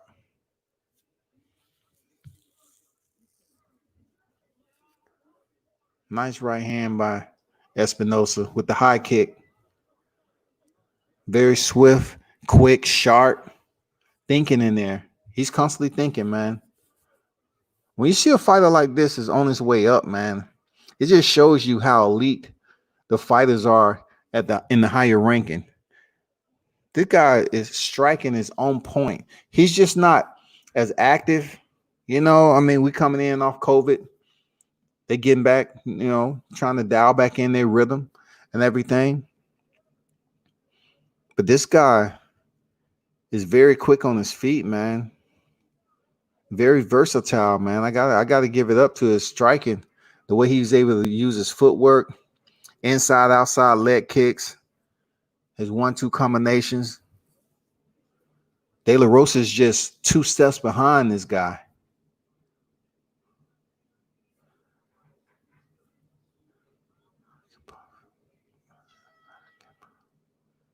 Yeah.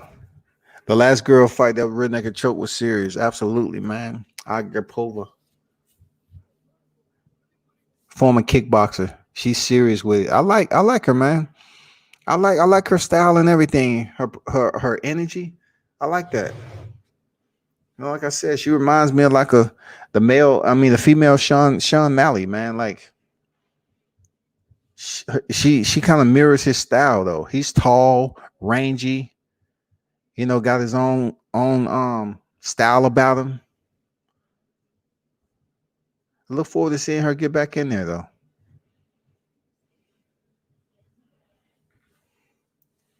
Espinosa is really taking charge of this fight since the opening bell, and he's making it look easy, especially when De La Rosa places him in a position that De La Rosa feel comfortable with up against the cage. And like I said several times before, this cage isn't a regular size. This is a 25-foot cage vice a 30. So the walls will close in a bit quick, much quicker than usual.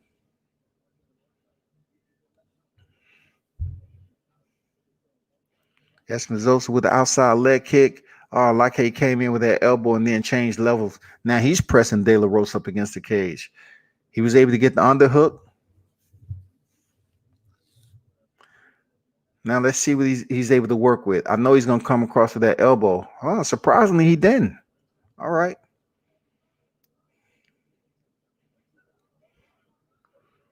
Okay, De La Rosa lands that right hand. Gets an acknowledgement from Espinosa. All right. He's trying to put something together. Wow, Espinosa gets a takedown. He tried to pass guard, but decided to stand it up. Come on, ref. Approaching 4 minutes. Come on, Herb. Stand him up. Come on, this is pandemic fights, man. We did enough sitting around watching nothing during the pandemic. Come on, man. Stand him up, Herb. He tried to I forgot the name of it, but he tried to roll in, to secure one of the legs. Espinosa was too smart for that. He automatically jumped to his guard. Well, not so much. He just met him on the canvas. And De La Rosa feels like, I don't know, man, he's getting hit. He's not having success. Why would you stay down here? Like when he was kicking you, why would you stay on the canvas? Okay, let's see what he's trying to do here. He's isolating though, stabilizing. De La Rosa head is just flat on against the mat, man.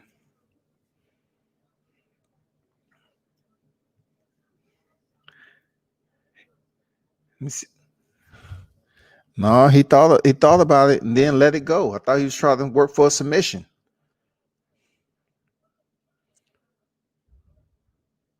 Yeah. I like that. I like the activity that's been going on with this card. The names to the casual may not ring a bell. Oh man, did you see that? How quick he changed levels on De La Rosa, man. Damn. That was the most solid takedown we've seen all day. Even though Dvalishvili, he had like 13 takedowns. Espinosa just landed a solid double leg. That shit was transparent. De La Rosa never saw that shit coming. Very quick. And this is the third round, too. Approaching the minute 50. Knee to the body. Shoot the uppercut. Jab by Espinosa. Staying active, man. I like it. Fundamentals, man. He switches stands, then returns. Oh, like that movement. Get out the way of that left kick. Stiff jab, stiff jab. Oh, nice counter out the pocket. He caught him with that right hook on the exit. Easy. It's back to the jab. Easy. The target is huge. The bullseye is huge. It ain't moving. Espinosa's like, you keep your head there, shit. I'm going to aim in. Fuck it.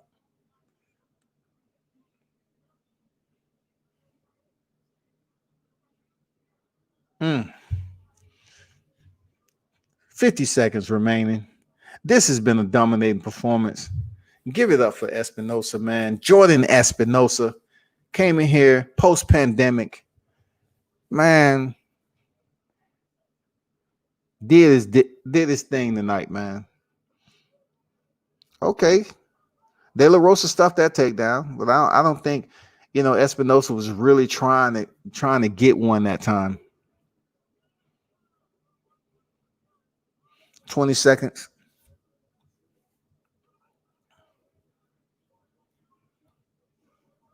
Yeah, I agree, man. It is complete, total domination.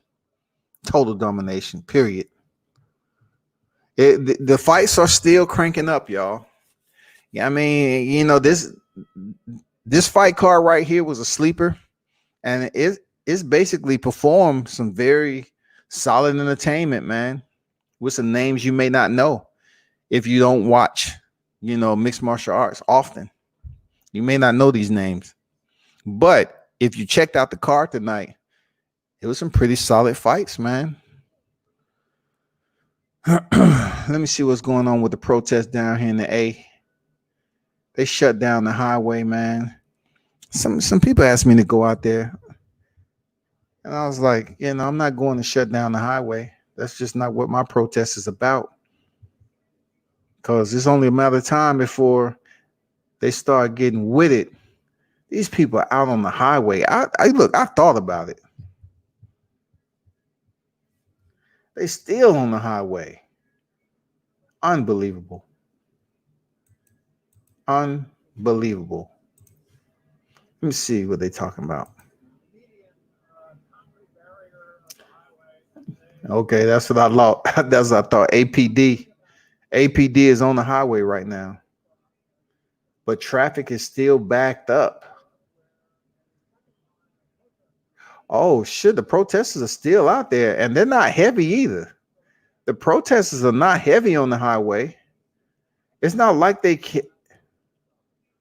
it's not like they I don't understand how they cannot. Oh, wow. They got several hundred out there. They're just showing it from the back. It's a pretty good amount. Say a couple hundred, 3. Let me get back to the fight.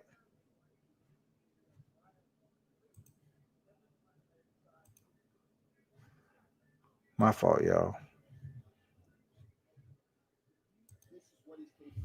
Espinosa, he won the fight, of course. That's easy. It didn't take a freaking mathematician to figure out who won those rounds. Shout out D Hodges, man, in the building. Thanks for dropping through.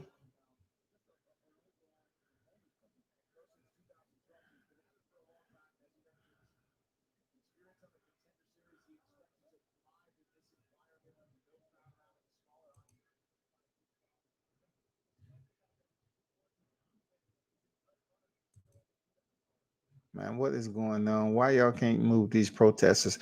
I'm so glad I'm not down there on the highway right now. I'm so damn glad. Because those people that's in traffic, look, it's Saturday, people. Saturday down here in the South. And the highway is shut down because they're having a protest. And I got word, from some, when I was down at the protest before, when this is gonna happen and everything, but that's just not what I wanted to do today. I didn't want to. I had other things I had to attend to. Believe me, if I could be on the front line on the highway, I definitely would have did it.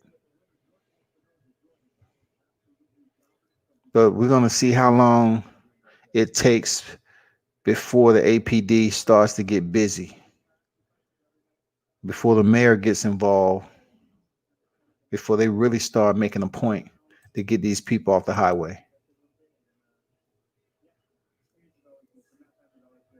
Shout out to Espinosa, man. Jordan Espinosa. He looks solid in there tonight.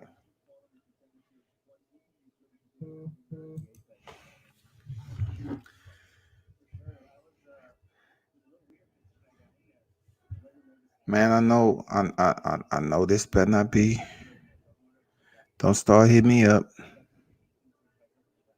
Well, in this age of COVID-19, everything that's going on, a lot of guys are getting opportunities to fight many times a year. Man, this is unbelievable. Standstill traffic, y'all. Down here in the A. Standstill traffic. Like, can you understand how bad that is going on 10 o'clock at night? It's standstill traffic down here on the highway.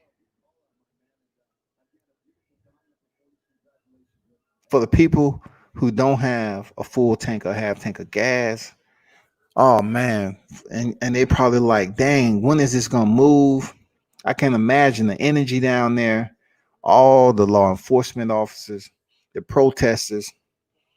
I just hope it stays peaceful, man, because they're blocking off the highway. And the same thing happened when they protested last time. Atlanta don't play with protests, man. ATL do not play with protests. You can almost guarantee they're gonna head to the streets, literally. Believe it. Something's on fire. It's a car that's on fire.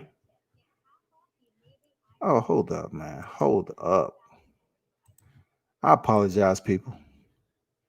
I apologize. I'm just trying to see what's.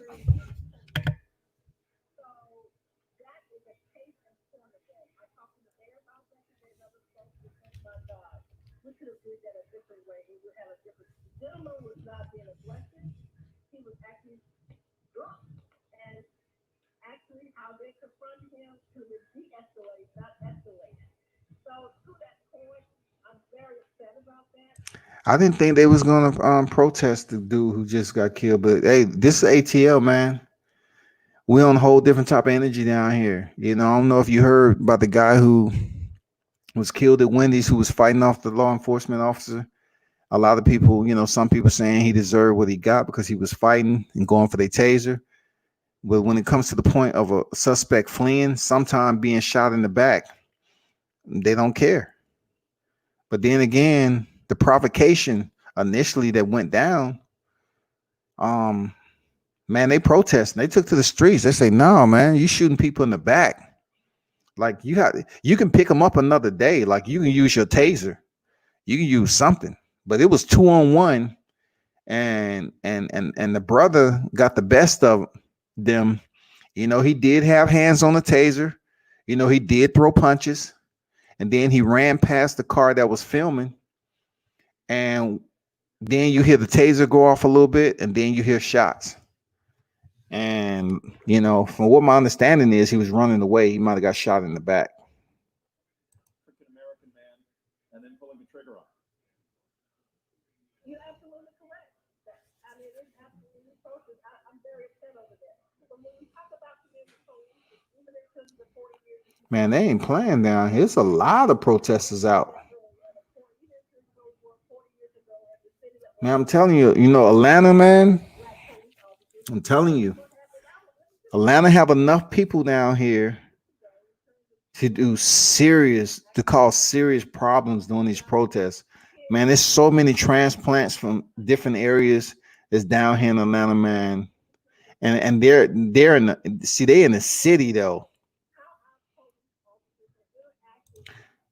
Back to the UFC, man. I can't turn this into Atlanta protests, even though it's kind of, I know exactly where they at because, you know, I was told about this particular protest, but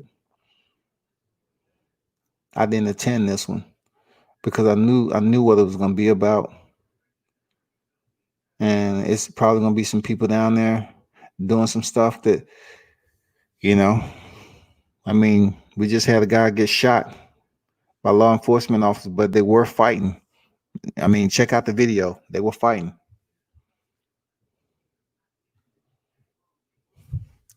Let's go. Let's go with the next fight. Where you at? Where you at? The next fight is not up yet. we can't allow black folks to be killed, and not just in Atlanta. This problem is not just an Atlanta problem. It's across the country. We, again, as I say, we need to look at how we assess The highway is shut down in both directions, man. They ain't playing down here. They shut down the highway in two directions, man. And everybody's hitting me up. Everybody's freaking hitting me up. Asking me, am I down there? They must not watch MMA live. You know what I'm saying? Let me help them understand. Let me see. Shoot.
I'm still here, people. I'm waiting for the next fight. Let me check.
Yeah, here we go.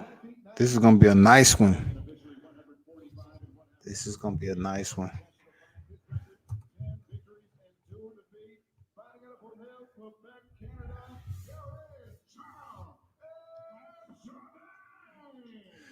Charles El Jourdain.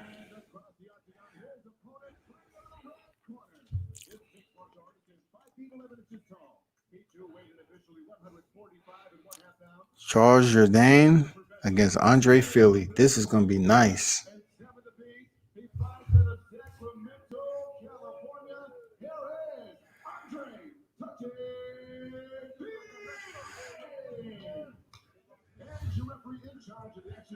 I'm looking to see Philly get back in action, man.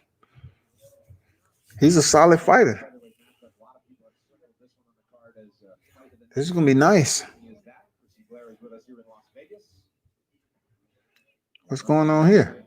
I told you he took the tape off. He has the discs in his ears normally. Of course, you can't fight with those in, and they cover him up with tape. We've seen that from Maki Patola recently. Oh man, he has loop. He has the loop earlobes. The hoop earlobes. He didn't tape them off.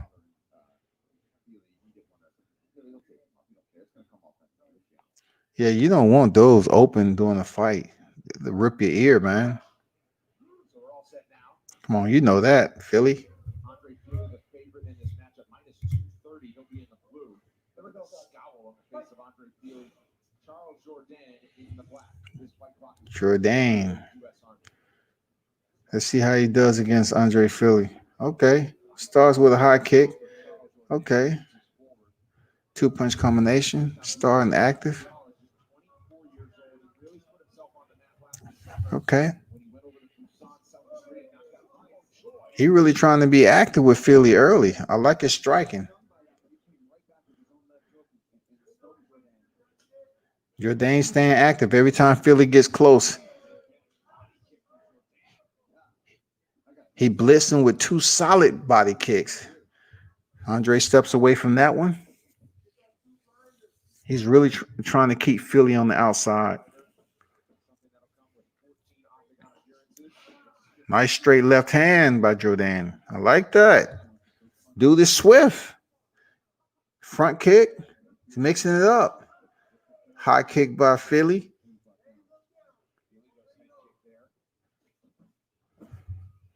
Philly still look like he's trying to find his rhythm, though. You know what I'm saying? Jordan's already in his rhythm early. No doubt about it. Both fighters land high kicks.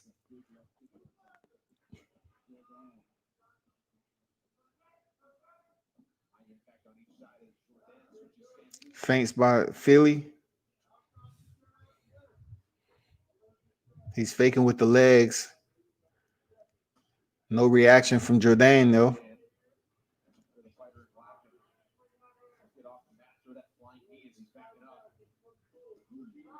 Another high kick by Philly. Philly sticks his chin out. It's like, you miss me. You can't get me. I'm too fast. Oh, like nice combination to close the distance, man, to the clinch, and then quickly separates. Very up-tempo fight, man. I like it. Both fighters are staying active, switching up their technical striking to get in close. Outside kick by Jordan, really solid. Philly couldn't check that kick either. Okay.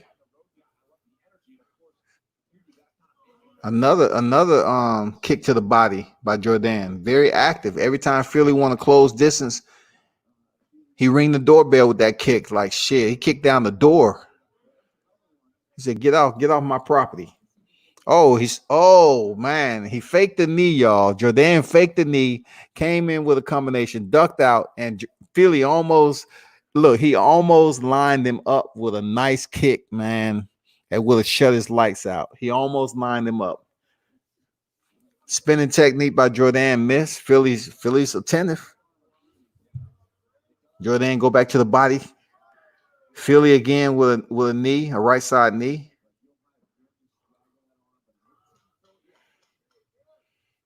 Nice feints by Philly.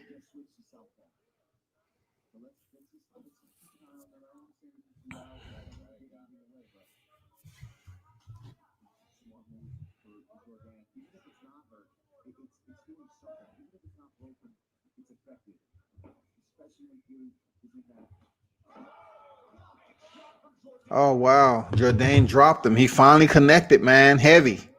Finally connected. That just goes to show you how active he was. Every time Philly thought about closing distance, even doing anything, he's never allowing him to gain the momentum or dictate the pace. He's dictating. He's being first, Jordan. He's being first. High kick by Philly.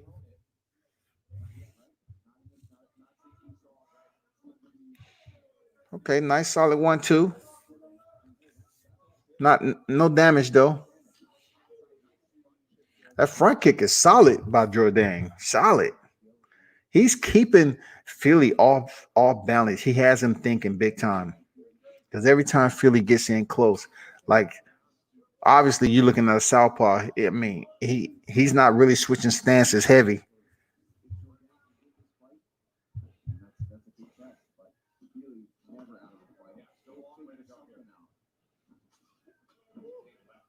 Okay. Nice combination with a high kick. Philly quick get behind him. That's Philly, man. He hurt him. No, he didn't hurt him. He's just covering up. This is bad for Jordan. Let's see how he works off the ground. Makes it back to his feet. Let me see if Philly. Okay.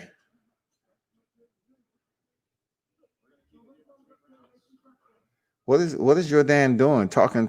You about to look. You might want to keep Philly at the energy he's at and don't allow him to explode. You know, you're doing very well in this fight in the first round. So don't try to talk shit after the first round and allow somebody to come out with a whole bag of dynamite. You know what I'm saying? With the wicks already lit. Shit. Just goddamn keep the shit as it is. Continue the goddamn fight. You look, you're doing great work. Just stay consistent.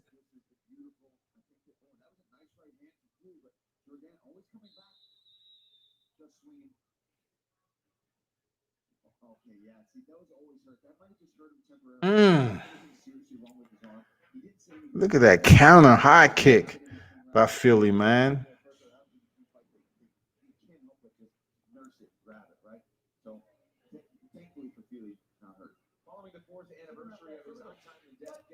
Second round, y'all. Philly seems like he's a little bit more active this time, getting, closing, switching stances.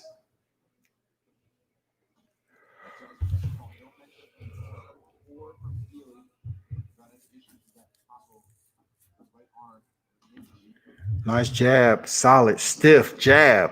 Another stiff jab from Philly. See what's in the pot. Low calf kick by Jordan. A nice, I like that return from Philly. Every time Jordan wants to unlock that left kick up high, Philly returns it up high. That's not really the typical format. You know what I'm saying? Sometimes it can get redundant, but hey, Philly's having success, man, against a southpaw striker in that aspect. Now he switches to orthodox. Jordan on the outside leg, chops up the lead legger on Philly. What when he's in the southpaw position, he's going to shoot that left kick, period. When he's in orthodox, he's going to go for the outside lead, just with his lead. He's going to throw a lead kick to the lead leg of his to Philly. He just did it again. He went low calf kick, which is a big thing in the UFC right now. I mean, mixed martial arts, period. A lot of fighters are using that low calf kick to slow their opposition down. Very nice. Give it up for both fighters, man. Jordan and Philly, man. Very active. Spinning technique, man. Solid. I like that from Jordan. Looked like he was walking away for a minute. Turned around. No. Try to shut the lights out.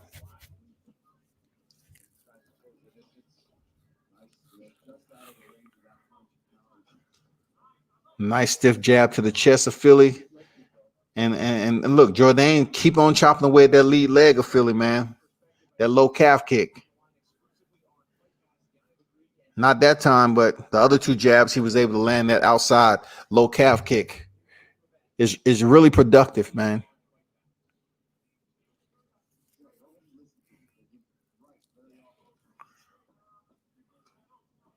He missed with the combination, went up high with a kick. Philly thought about a flying knee, changed his mind.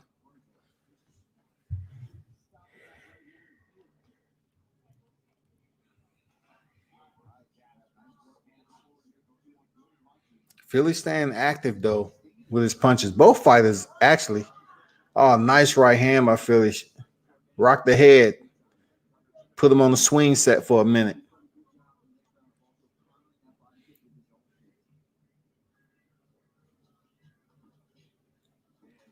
Did you see what just happened?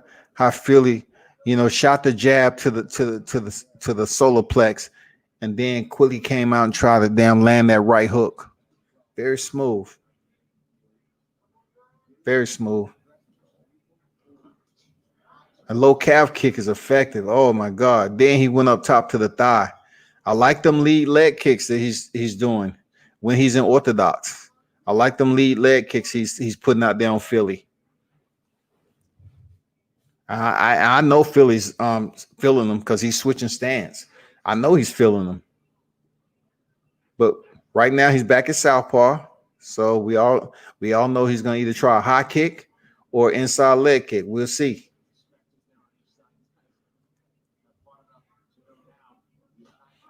Okay, high kick by Philly.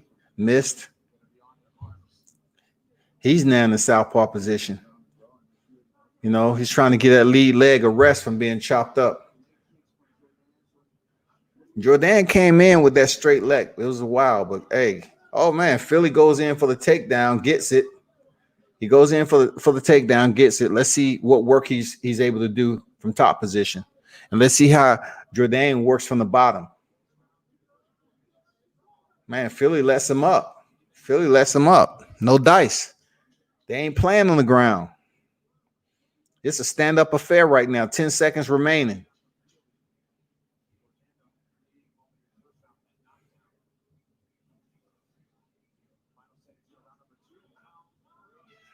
Okay, round 2 ends. Pretty solid round, man. I got to get at the Philly, in my opinion. I'm working from home and here to help. Let's see what's going on in the A. Have they made any freaking change yet? All I see is smoke burning. Look, if you want to know, like, they're at the Wendy's. They're around the Wendy's area where this another black man was killed, and this wasn't, a situation where, you have a law enforcement kneeling on him or putting him in an illegal chokehold while he was handcuffed. They was trying to restrain and confine this particular man, at the time, and he was able to he could fight. He was about to smoke, and he was really giving them the business. They couldn't control him, and he was grabbing the taser, throwing punches, everything, and they shot him in the back as he was running away. One of them. But yeah, the highway is absolutely shut down. So now they're showing the shields coming out.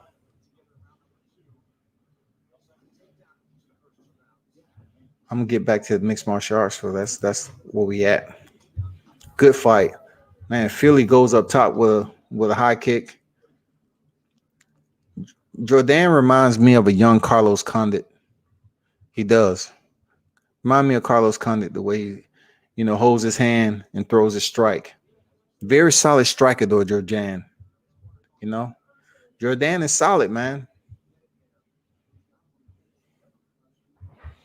No doubt about it. Jordan is solid. Missed with that reverse technique right there, the spinning fist, back fist. Missed with that. Oh, nice straight left. Pop the head back of Philly, man. Philly comes back. Every time Philly gets touched up, man, he comes back. And that's when he's his most, accurate, surgical with it in his counters. You know what I'm saying? His responses.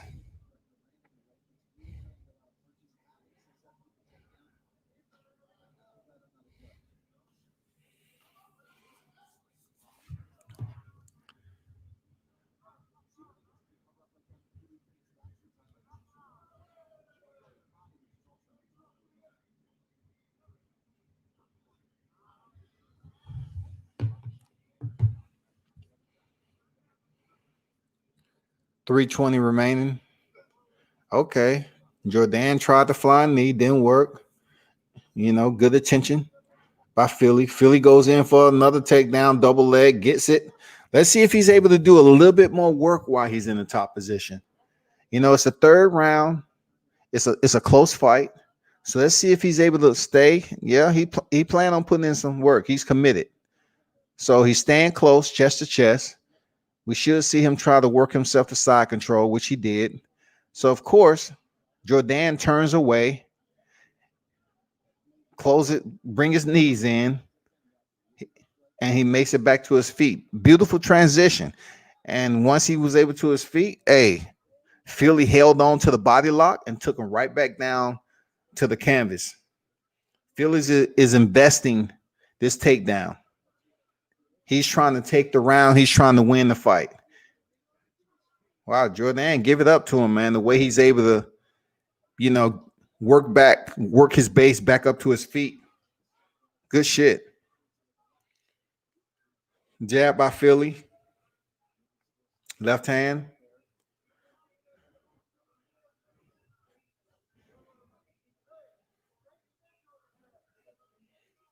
Something's telling me, man, Jordan might have something in it, something left. He caught Philly with that right hook. It just wasn't enough mustard on it though. It just seems like he has something left for Philly. I don't know what it is. I might be wrong. A minute 40 remaining. Philly with the high kick block, inside leg kick by Jordan. Outside. Oh, nice jab in the southpaw position. Philly try to go up high. Very back and forth exchange, man. Both fighters are landing. You know, approaching the last minute of the fight, man. Both fighters are landing. Nice way to stick to those outside leg kicks by Jordan.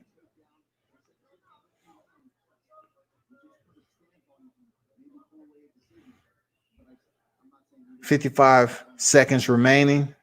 Let's go. Who's gonna bring it home? Okay.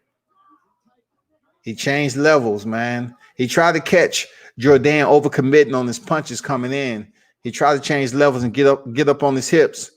But nice stuff, nice takedown defense by Jordan, man, especially in the third round. Oh, he does it again. This time it's a wrap. He automatically inside control. Let's see what work he can do in 25 seconds. Land some punches.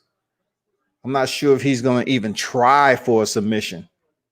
But watch what's going on here. Look how Jordan turns his back to Philly. He tucks his knees in. Last time, but this time Philly stops him from tucking both knees in. Now he has both knees. But see how Philly kind of shut that down? He was seeing what he was doing earlier and making it back to his feet. This time he shut it down.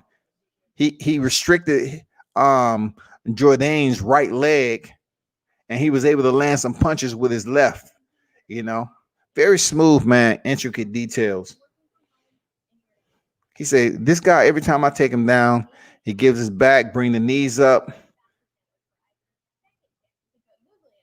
turns over, kind of gives up his back. But once he makes it to his knees, he stands up, and it was pretty effective. But the last time you saw Andre Philly lock up the right leg and to prevent him from switching over, bringing his knees up, turning over, and then trying to stand up. Pretty smooth technique, but that won't work with a lot of guys who's highly skilled in jiu-jitsu. It's not going to work. But appreciate everybody for stopping through, man.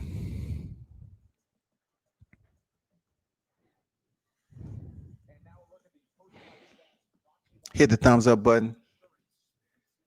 Let me know who you think won the fight.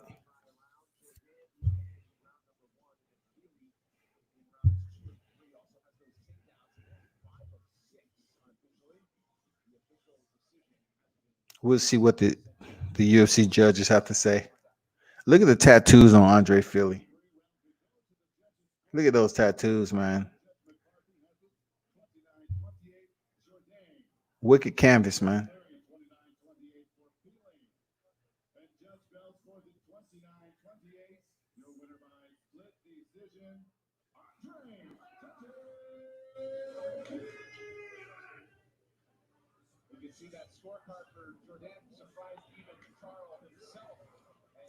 Jordan seemed pretty content with knowing he didn't win the fight.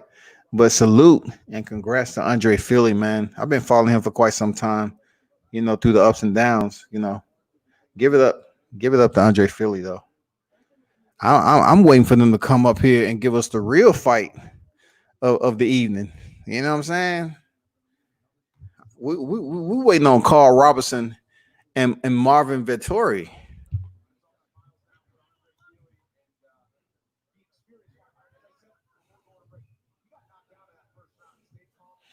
I don't know what type of dance that is Andre Philly's doing. Super chicken with goddamn COVID. I mean, what we talking about?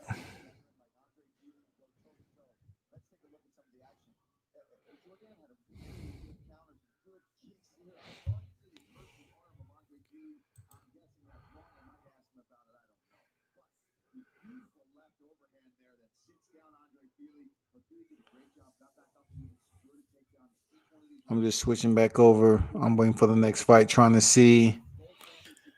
I'm trying to see what's going on. The Wendy's where this guy was killed is actually on fire, y'all. Where they shot the guy last night. They actually set the Wendy's on fire.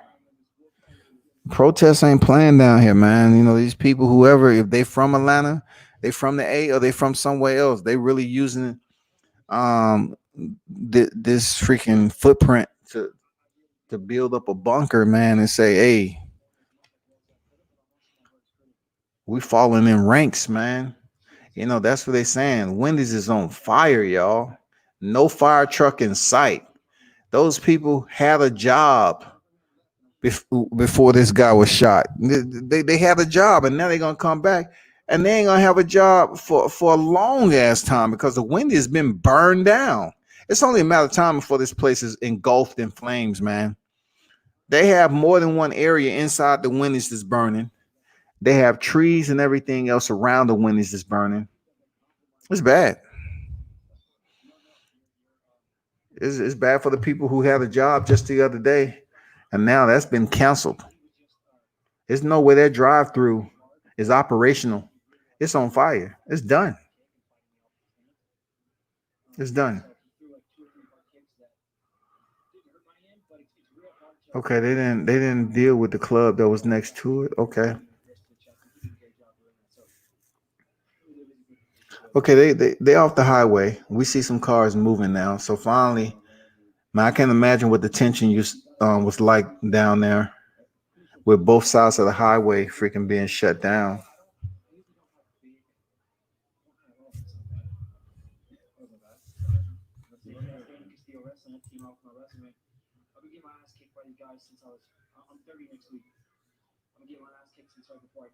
Andre Philly said he's 30 next week. I used to remember those days when I was turning 30. They have since avoided and eluded any type of my thought process until I hear somebody else say it because it's long gone. It's long gone, people. 30 is so far away. But I had some goddamn fun, y'all. What's up, everybody, on this Saturday, man? Y'all need to get some energy. You know what? You need to goddamn pass the word and stop playing around and act like what? Y'all can't tune in to World Combat Sports Media, man. Come on. Actions is everything. I appreciate Hodges for dropping through early today, man. That's what it is. Salute to you, bro. Keep doing what you do.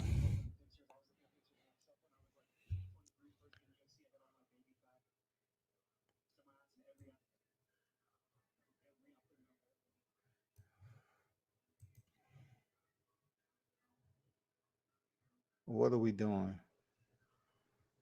Okay, finally, these people are like, damn, you open that side of the highway. Them cars, look, them cars taking off like they said. Everybody who home in 15 minutes get an extra $500 stimulus check tonight. Them cars coming out the pocket like, what? These guys have held us down for hours. It's time to roll.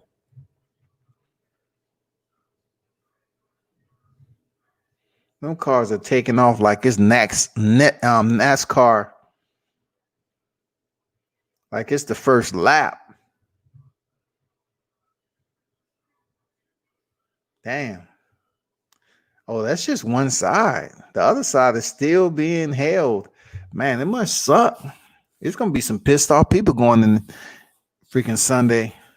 They're going to be asking God like, hey, I ain't trying to question you, Father God. Oh, man, that Wendy's is getting bad, man. They burned that shit down. Oh, they burned it down. Unbelievable. Unbelievable. Times is changing, man. Times is changing.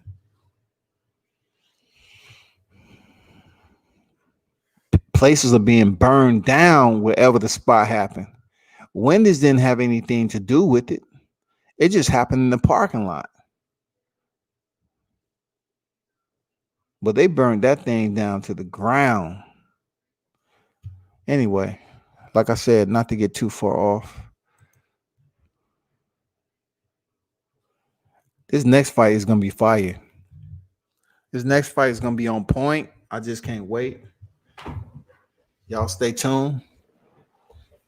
Hey, drop some input down in the live chat. Stop playing. Stop playing, y'all.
Here's going over the card. What? Charles Rosa up next. Yeah. That's what's up.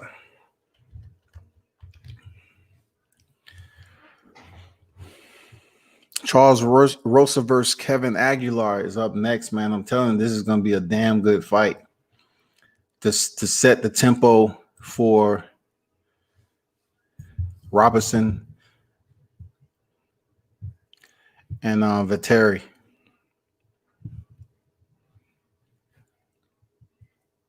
Fastest network for iPhone. Second tip, you can put googly eyes on your stuff to keep yourself company. For example, that's for all.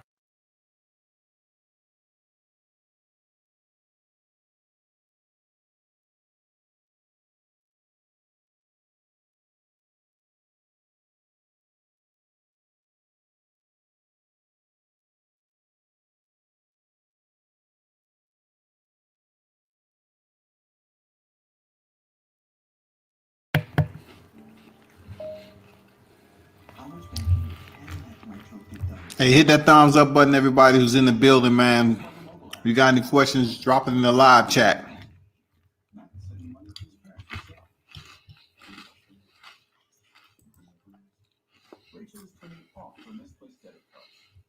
Skip Crumple in the building, man. What's good with you? I didn't even see you over there.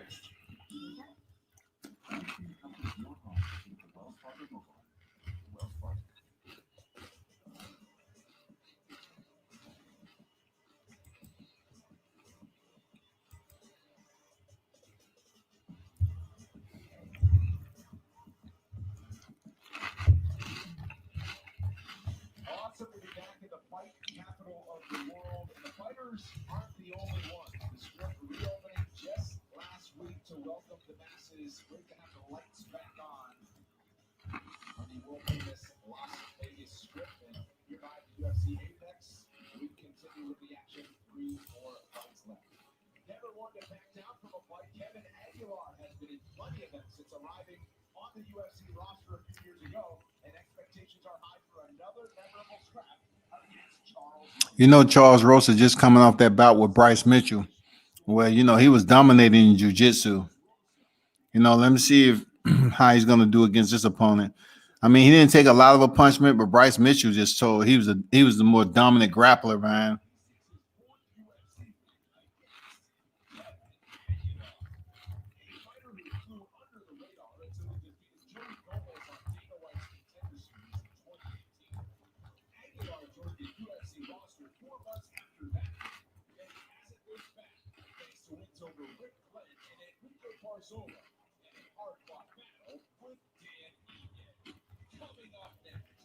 Charles Boston Strongholder takes on Angel of Death. The Angel of Death. Damn. Lily from AT&T here. I'm back, and Okay. phones are open. I'm working from home and here to help. Here's the tip: get half off the amazing iPhone 11 on AT&T, America's fastest network for iPhone. Second tip: to put googly eyes on your stuff to keep yourself company. For example, that's Geraldo. He's my best friend.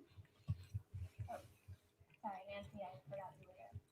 Get the amazing iPhone 11 for half off on AT&T, America's fastest network for iPhone. Charles Rosa versus Kevin Angel of Death Aguilera in the lightweight division, contended at 155 pounds. Stay tuned.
Fighting out of the blue corner, this mixed martial artist stands 5 feet 7 inches tall, weighing in officially 165 and 1/2 pounds. In 20 professional fights, his record 17 victories and 3 defeats.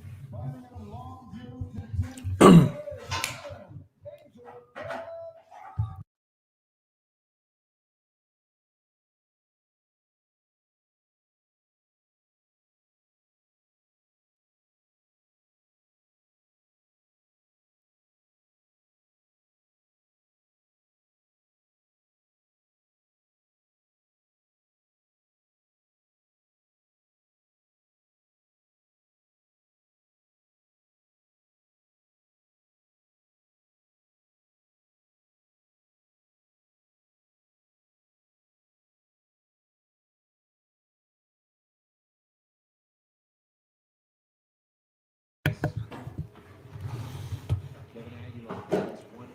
the favorite, plus 160 on the comeback.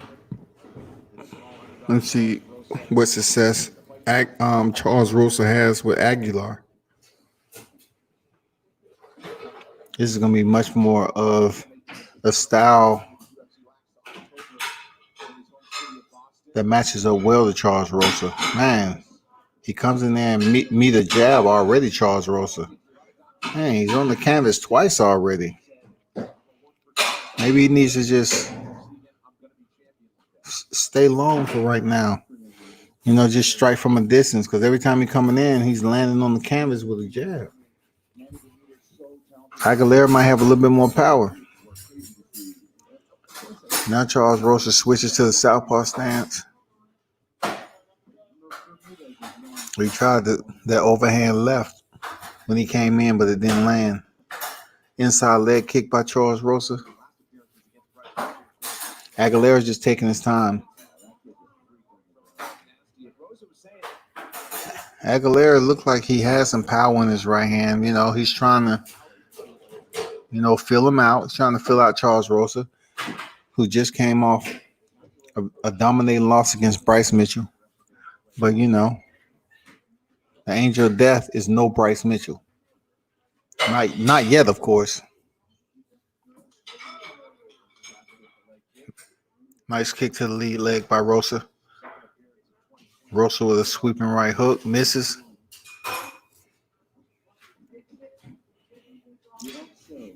Wants to get a W.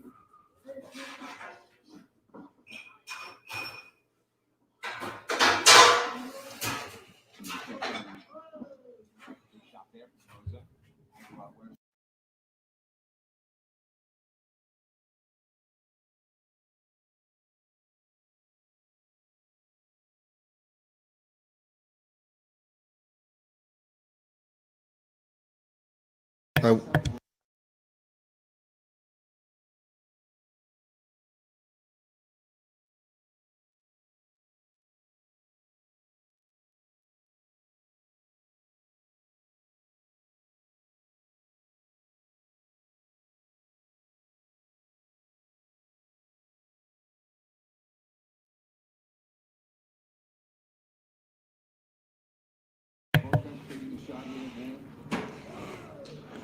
Man, I can't believe how, why these fighters are not as active. Man, wow.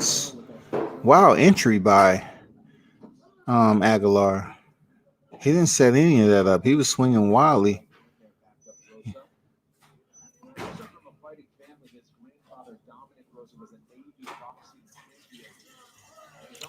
I like that spinning kick by Rosa. Much different fight than Rosa had with Bryce Mitchell, man, for real. He has pretty decent jiu-jitsu defense. It's only a matter of time before he get in on the hips of Aguilar and test it out. Seriously.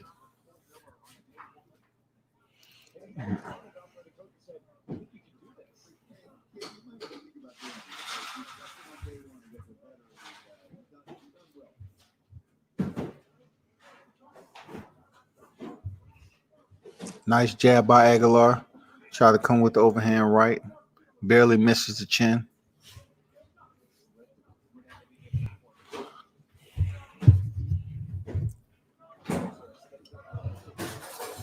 These fighters are just swinging for the fences.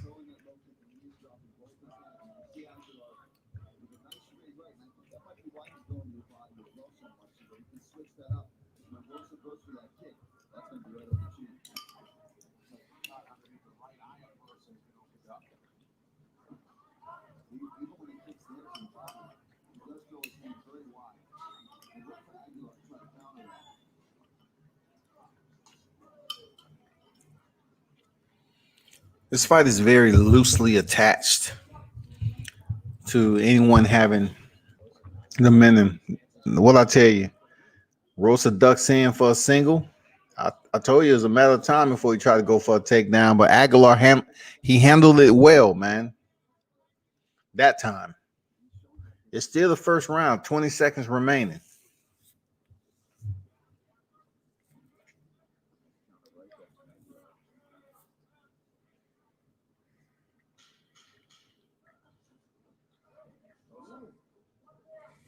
Nice exchange there when Rosa closed the distance. Aguilar took it well though. It's an okay fight, man. You know, a lot of moving around, but not enough contact. You know what I'm saying? But they did what they had to do. Half off the amazing iPhone 11 on AT&T, America's fastest network for iPhone. Second tip, you can put googly eyes on your steps to keep yourself company. For example, that's Geraldo. He's my best friend. Oh, sorry.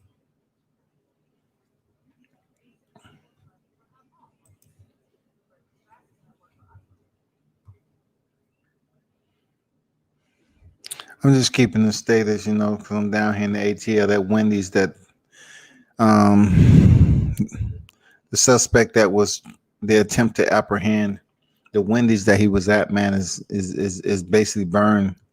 They burned that to the ground. It's in a full inferno right now. So that's what's going on down here. We was blocking off the highway, which that usually happens.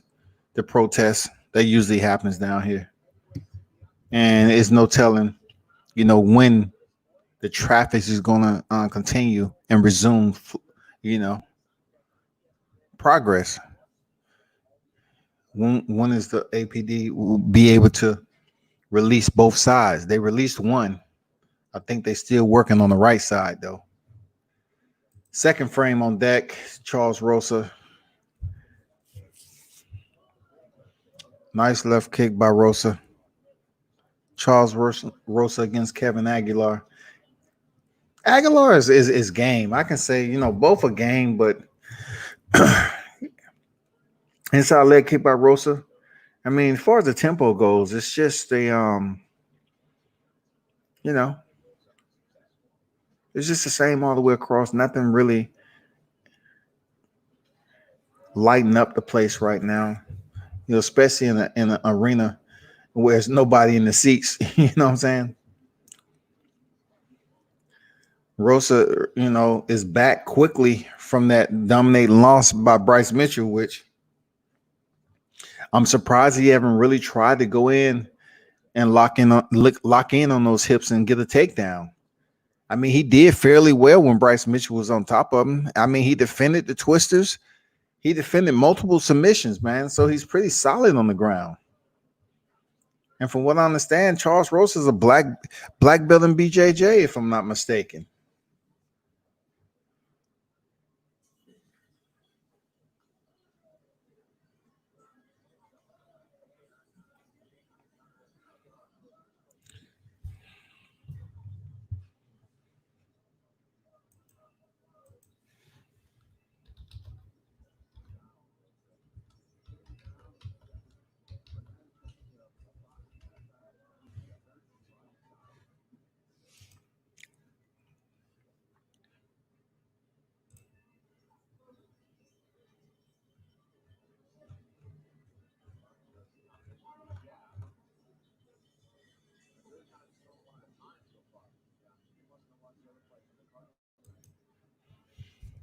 Still waiting for some solid action.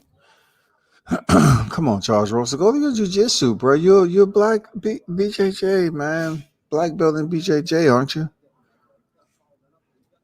That's amazing how sometimes you get a black belt in BJJ who would just really want to stand up and kick, man. I mean, it's a method to the madness, to every game of a mixed martial artist. It's a method to the madness, man.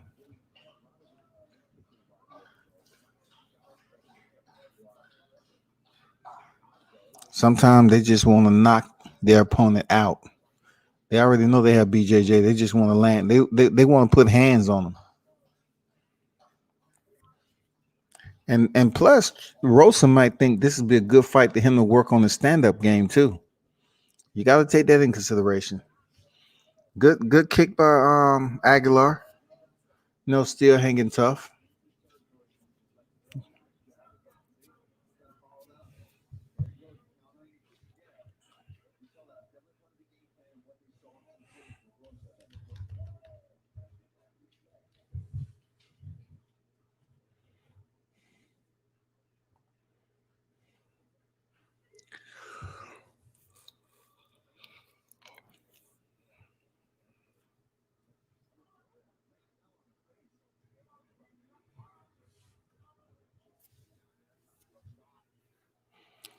Approaching a minute left in the second frame, man. Straight left by Rosa lands. That's solid.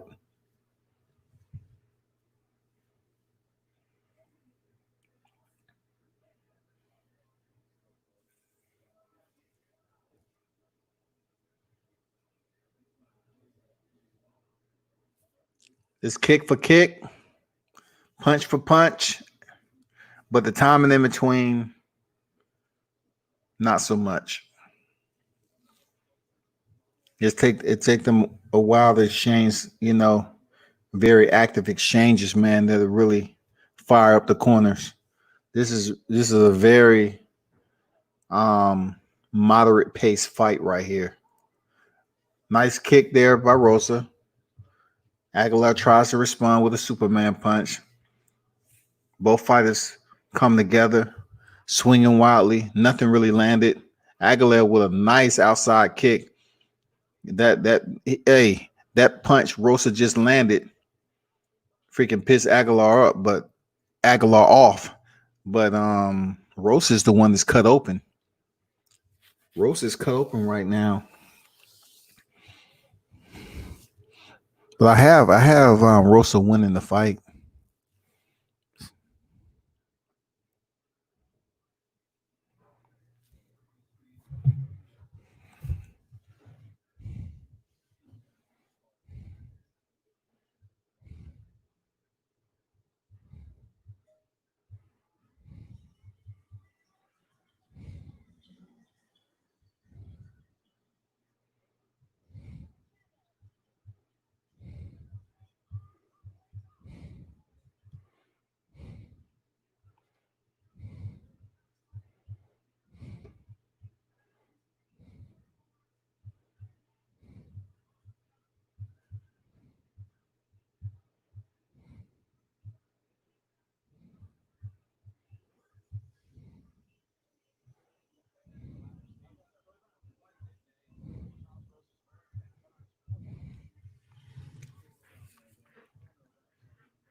Can't believe Rosa's cut up with a guy who's really not throwing that many punches. Can't believe he went in. Man, both fighters are swinging wildly and missing. Not good.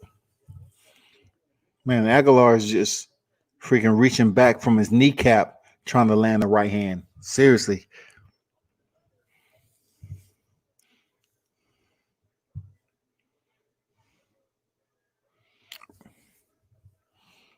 Jab by Aguilar.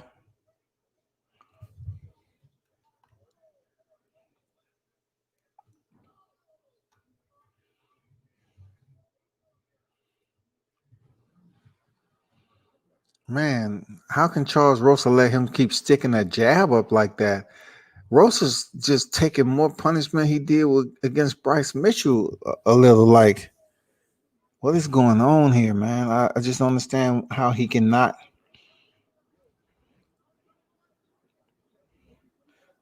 That's wild. Like, you have jiu-jitsu in your cachet, man. This has been a stand-up game the entire fight so far. Nice way to walk in with a left hand, so not setting it up with anything. I mean, another elite fighter would have counted that big time with a knee to the body or something, because you're just running in, throwing a right hand. I mean, a left hand. It's just not good. Oh, now the jiu-jitsu coming into play. Okay, there we go. Aguilar thought he was going to suplex him backwards. Nah. He rolled up out of that real nice. That was a glimmer of his jiu-jitsu game. It may have been small, but it worked. He didn't get dumped on his head.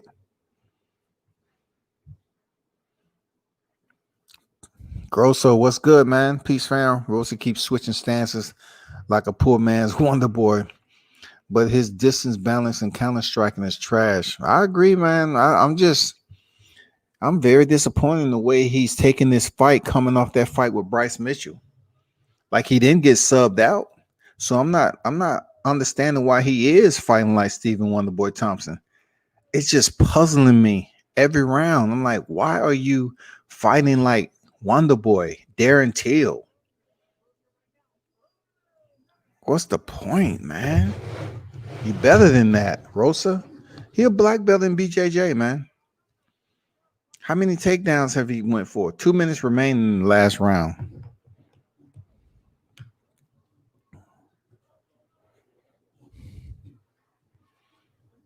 I mean, striking, I don't think it looked this wild against Bryce Mitchell, though.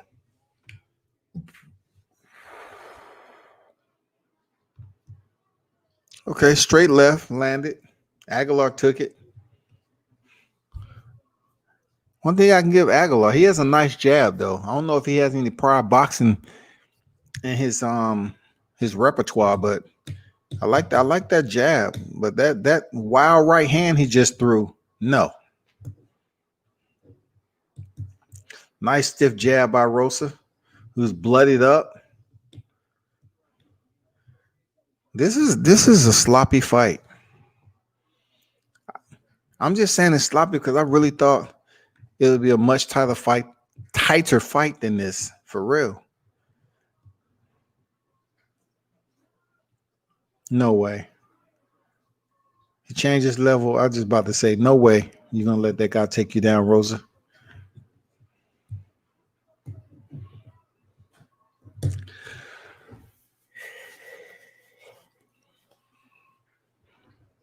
$40 remaining. And Rosa, he keeps darting in, throwing that left hand. Aguilar just comes in and rush in, throw his right hand. Not setting up anything. Wild right hand by Rosa. Off, another one. Didn't set it up, just comes in with a wild left hand. 10 seconds remaining. Doing his Wonder Boy impersonation.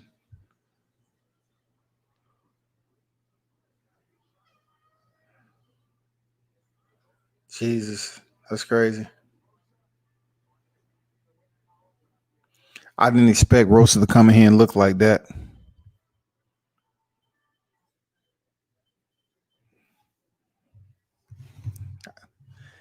And what y'all think of that last fight? Because the next one's going to be fire. But what y'all thought about this last fight? From him coming off a dominating loss to Bryce Mitchell, I really thought he would look much better than he did, just to try to keep the matchmakers saying, you know what, let's put him on the card, keep him on the main card. He is entertaining, but this fight he didn't look as entertaining, but yet he was still able to effectively land some shots, be the more active striker when it comes to scoring. Both fighters seemed very predictable tonight. Like it wasn't much they was doing that I would say, okay, like I'm looking at the Jordan Espinosa fight. Like he was being unpredictable, man. He was switching it up, very fluent. This fight was very sloppy, man. Very sloppy.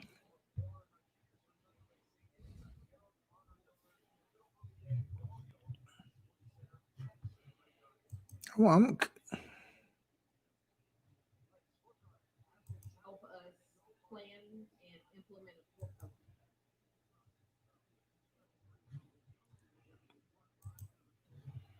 let's see who gonna win this. Oh shit. One judge is for Aguilar. And Rosa don't want to drop 2 in a row.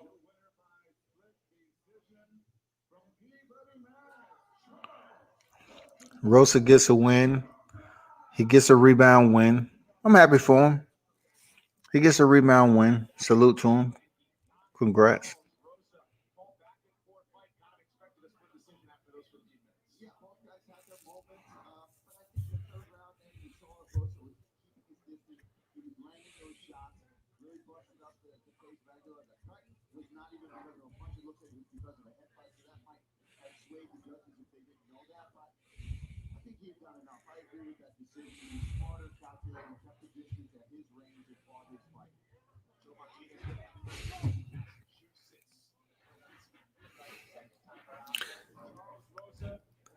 That was hard to watch a little bit. I ain't gonna lie.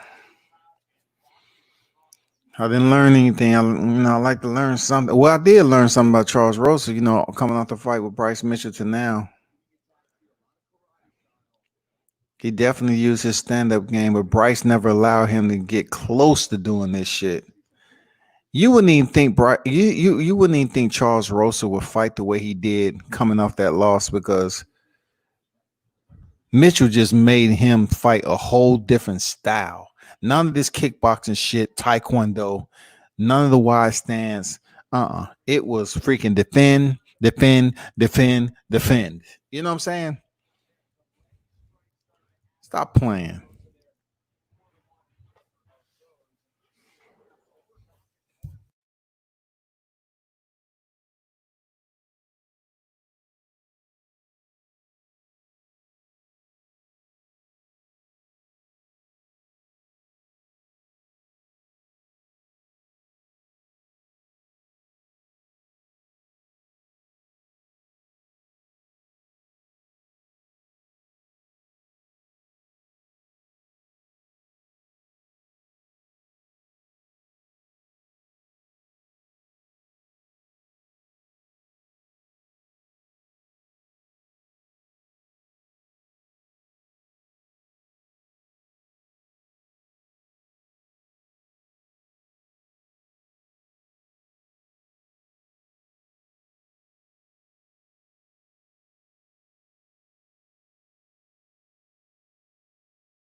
Let's get to the Roberson Vettori, man. Let's go.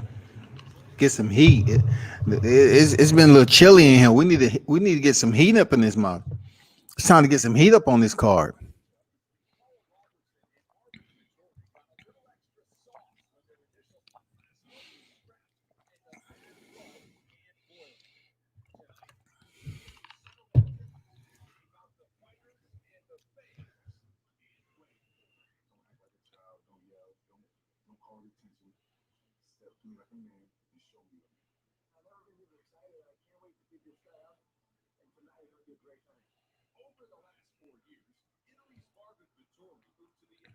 Vettori is tough though. He's not gonna be a pushover for Robertson. Period. But if Robertson goes in here and dominate him, oh shit, look out. Look out. Look out. Look out. Look out. Look out.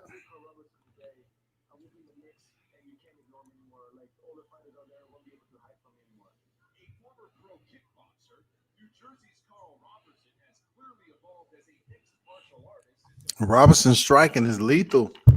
You know, wins over Wellington Turner and Roman Kopylov, showing that he's more than just a striker. He has the perfect stage tonight, and he plans on taking them on let's see what in his battle. Vettori will be able to do, man. Because Vettori, he's still on the outside with this guy. It might be a short night. He's gonna have to get in close, man.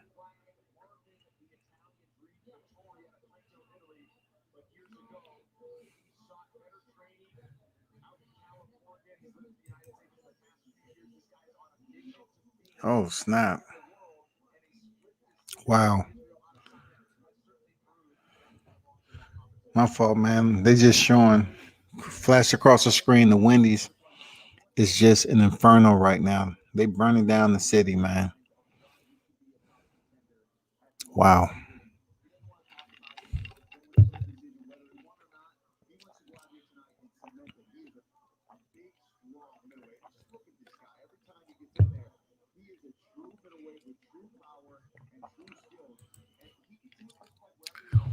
Let's go, Robinson. Excuse me.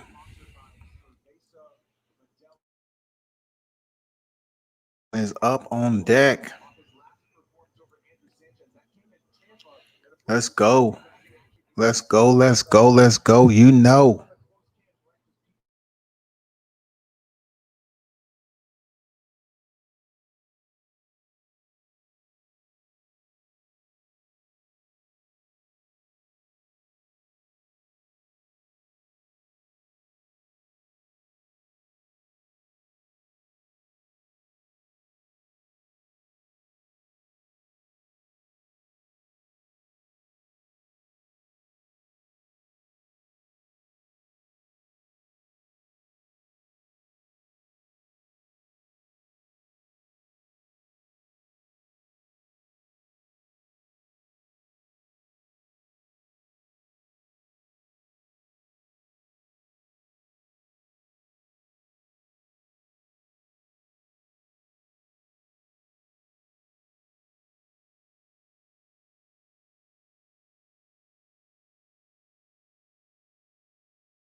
Carl Roberson's now doing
So anxious to get in there.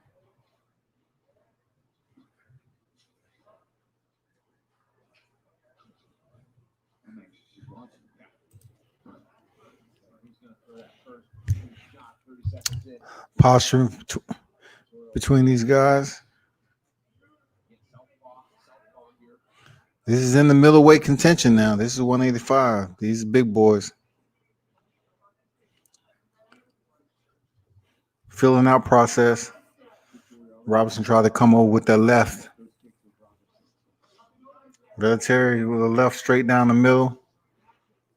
This is a very intense fight.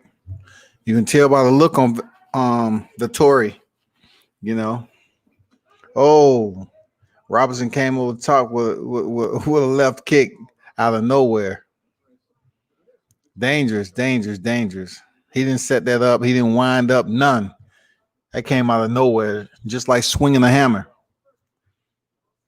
I think he'll make some takedowns the further this fight goes, especially if it's good touch by Robinson. Doesn't like it. He'll try to level change it. Mix things up a bit. Vettori hasn't really closed down on Roberson. That's respecting his power. He's respecting his power, man. Oh man, he tried that axe kick. Woo. Okay, Vettori gets in close. Oh shit, Roberson looked like he was gonna have the back for a minute. Oh, he's able to get the back early. Vettori turns into him, get up, goes for the single himself. Vettori reverses it and goes for the single and gets it. Yeah. Robin is feeling the top pressure from Vettori.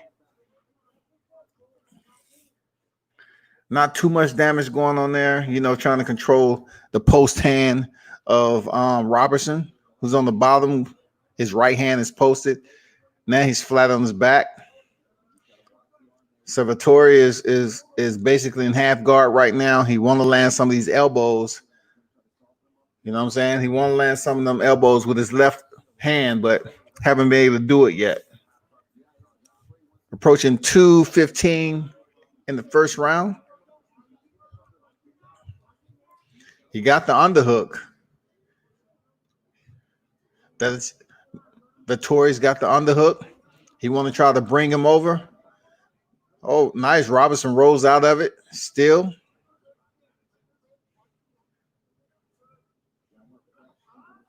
Roberson stands up. He's in a guillotine choke. It looks tight. Oh, Roberson rolls out of it and lands in side control, y'all. Nice. Nice. He used the gate to use his momentum, man. Let's see if Vettori can keep. Okay, Vettori works for the takedown again. So he's showing he's a stronger wrestler. Lands some nice solid punches up top. Not all of them landed, but he landed some solid punches now. Roberson in trouble. Roberson is in trouble right now. It looked like his wheel has been broken. Vettori is landing some shots. Roberson is covering up. He's still defending. Roberson pops his head up into a front choke. I'm not sure if he's just going to give up right now, but I don't think so. You know, he's not trying to make it back to his feet, and it seemed like he can, though. Vettori, man, sinks in the choke. It looks like he has a choke. I'm not sure. Oh, he taps. He get the tap. He subs out Roberson, man. Vettori's like, what, shouty? All that talking you was doing, what you talking, man? You couldn't even handle my top pressure. You couldn't even handle my top pressure, man. I wasn't even landing elbows on you. I was just using goddamn consistent punching. Damn, he subbed him out easy. Vettori with the easy win. He had the solid takedowns. He stayed consistent. Showed his wrestling was the more dominant out of the two. He landed the shots wasn't even that hard. He was just landing some shots, you know, to kind of soften him up to get the referee to tune into it, you know, to say, okay, look what I'm doing. But once he shot that arm through and locked it in with his right, I mean, it was done. It was a wrap.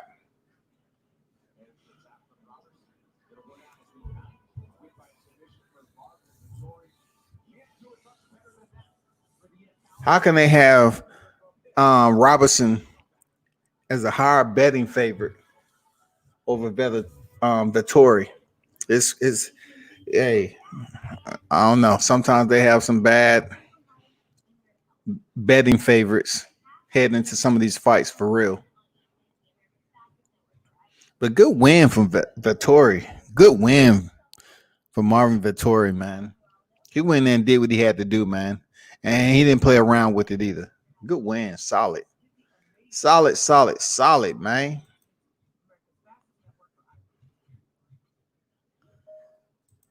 can actually share my screen and show the x-rays. We really moved some mountains in our network, and team has been a huge part of that. This is going to be a game changer for medicine.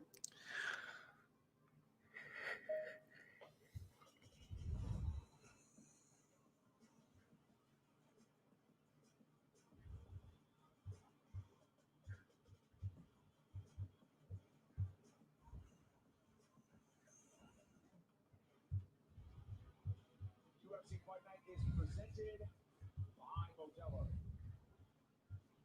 And now for the fight decision brought to you by the United States Marine Corps.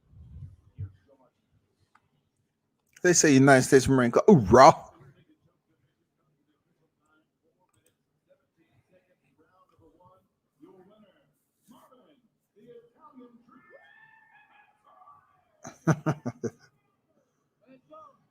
Vettori is like, yeah, baby.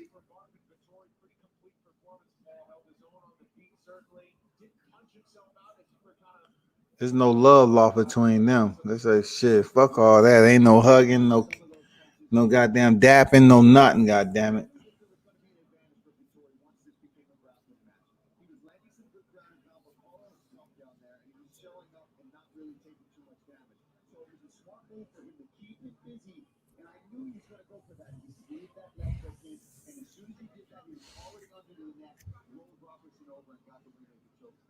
Really smart, calculated, good performance there from Marvin Vettori. And I agree with him. I do think that he should be getting a top 15 middleweight next. He's under.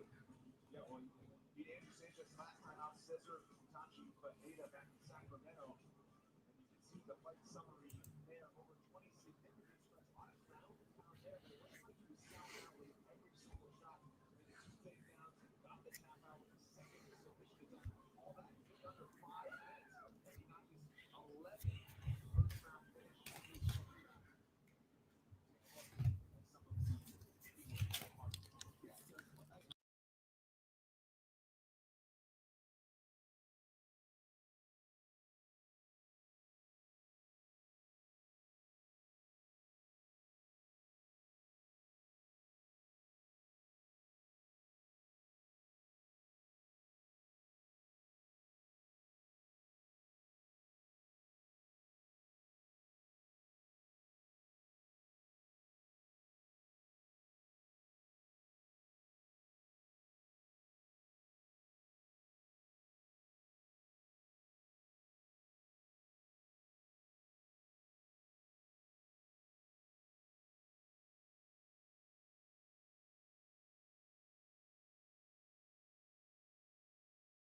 to the ground. Was that part of the game plan the entire time to take this fight down and use that superior wrestling and jiu-jitsu?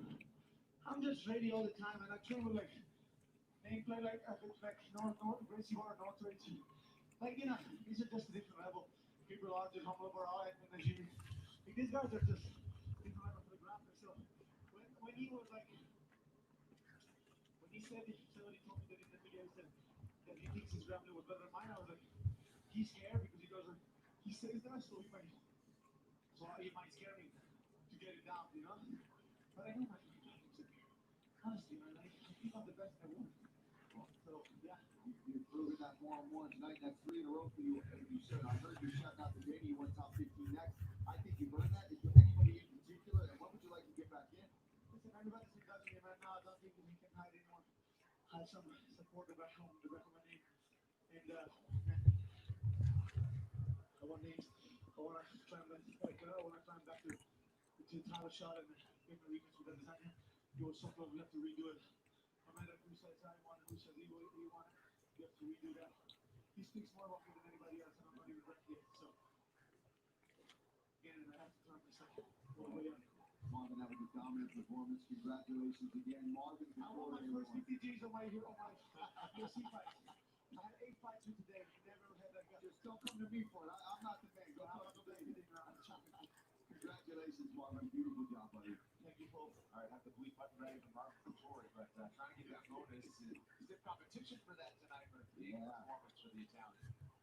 Next month, the UFC officially opens up shop on Fight Island, and with the Octagon heads for Yaz. Fight Island, Abu Dhabi. Triple header leads off the action. And in the main event, the welterweight belt up for grabs. Friends and teammates are now adversaries for the ultimate prize. My future in the UFC just seeing myself to change. I'm hungry and I'm coming for that title.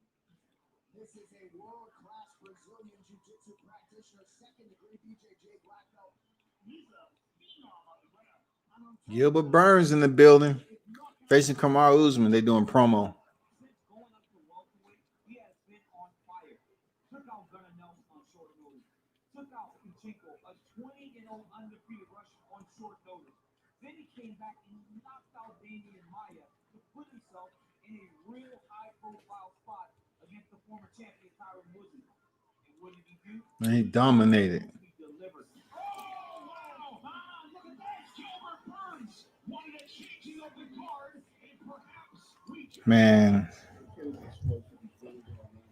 one of the most dangerous guys you can fight. He will live in every aspect of the fight. When he calls out his own teammate.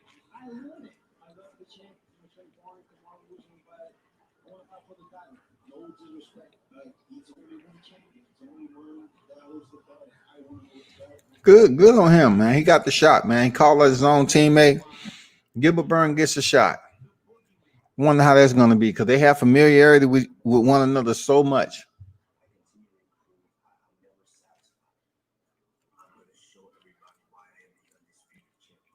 I'm telling you guys right now, the reason I'm the best in the world is because my mind is stronger than everyone in the division.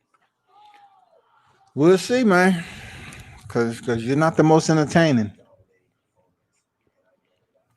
Your wrestling's on point, no doubt about it. Your hands are okay. I'm the best in the world, and I'm going to give you guys a show each and every time. This isn't personal. This is business. I just got to put pedal to the metal, turn that dog on until I get my way.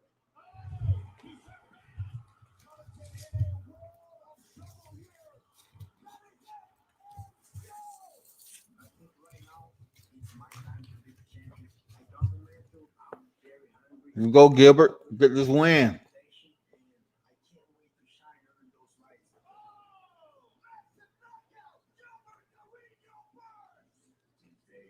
Mourinho. I'm the kryptonite for all these guys. He's kryptonite as well. I mean, take a look at this card. Kamaru Usman, Gilbert Burns, amazing. I mean, the Volkanovski rematch with Max Holloway, Killer Jan and Jorge Aldo. That's the sleeper one of this whole thing. That could be insane between that. The young up-and-comer Jan taking on the veteran and former champion Jorge Aldo. We got Jessica Andrade, Rosa Namajunas. I mean, it doesn't get any better than this. The first fight was fantastic. Rose was amazing, and then she got slammed on her head and KO'd. I mean, I want to see that again. Not slam necessarily, but I want to see those two go out again. Nobody talked about Fight Island and hyping this thing up and that it was going to deliver. That card delivered. Yeah, and Fight Island is going to deliver July. It's going to be great. Four events. We're in between, the co-main and the main event. Jessica I facing Cynthia Calvillo. Now it's real. Fight Island goes down next month. Just one left tonight. Jessica I got back in the win column in December. She settled into her home city right here in Las Vegas, and now above all else, priority number one is for her to build the case for another shot at the flyweight title. But on the other side, Cynthia Calvillo always knew this weight class is where she would thrive. Tonight she has a huge spotlight and opportunity to throw her name right in the mix as a top flyweight. Calvillo and I make the main event walk coming up next. UFC Fight Night is presented by Botelho. Root for those with a fighting spirit. And in part by P3, the official protein snack of UFC. And proper number 12 Irish whiskey. One for all. The main event from Las Vegas is coming up after this. It's your rear in here. Come on, Michael. Is exercising thing? I'm Michael. Really putting this new data plan to work. You can do it. I think it's fully handled.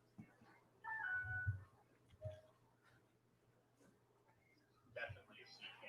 We have rolled out teams across our network, and we went from essentially no televisits to approaching 5,000 visits a day. These visits are surprisingly intimate. I can actually share my screen and show the X-rays. And the UFC 251 card is going to be absolutely fire. 3 title fights on the card, man.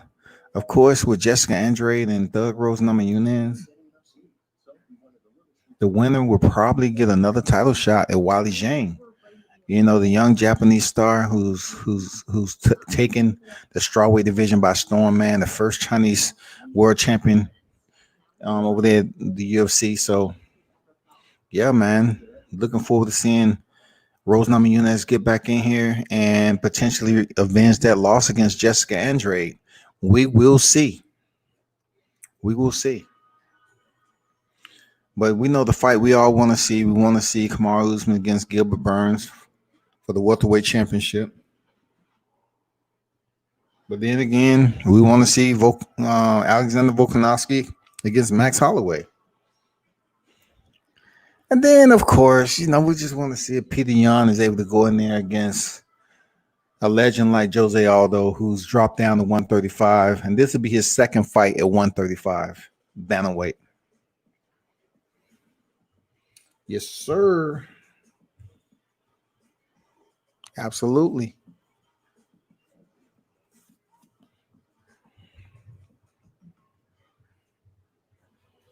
Back in Las Vegas, which is back to what it does best, always hosting a party, and the UFC is happy to be helping lead the way in that department as we welcome you back inside the UFC Apex. We were watching UFC Fight Night, I versus Calvillo on ESPN, and we have arrived.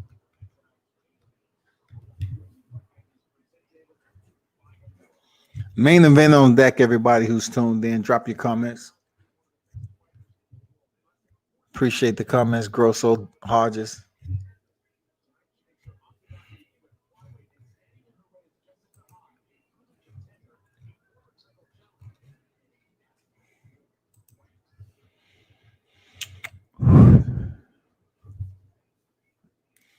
And we went through the promo already, yo.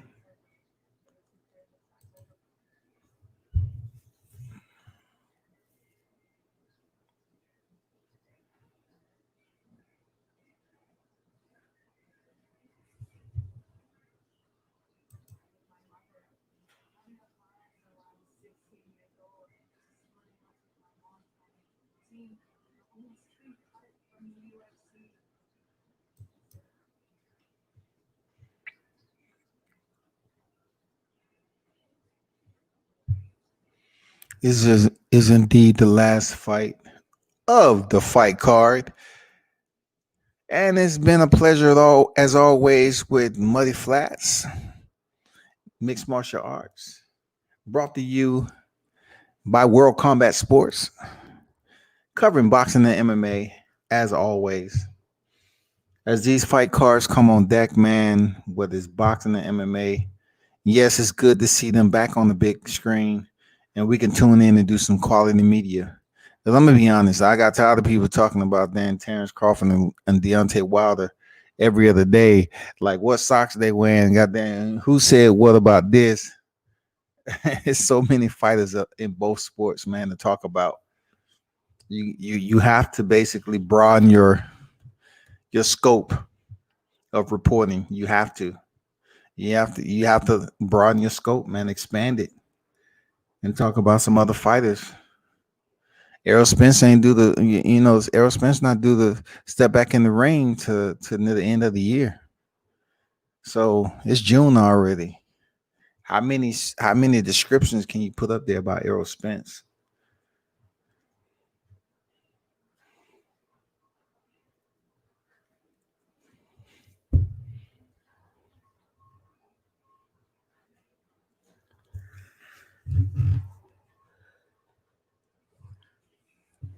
Let's go with the promo, man. Come on.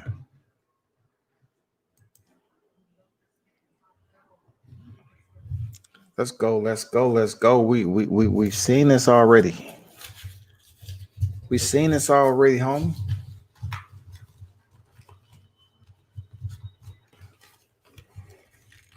Of course, I got to give a shout out to Joshua Greer Jr., the real one, Mr. Entertainment himself, Mr. ESPN, aka Don't Blink, Chicago's own, no struggle, no progress. Man, come on, man. Y'all got to be on tap. I don't want to see nobody doing shit next week except tuning into that top ranked card and see Joshua Greer Jr. 22-1, man. He'll be contending super bantamweight. Hey, let's go. Support. Don't blink. With the pillow in hand. Night.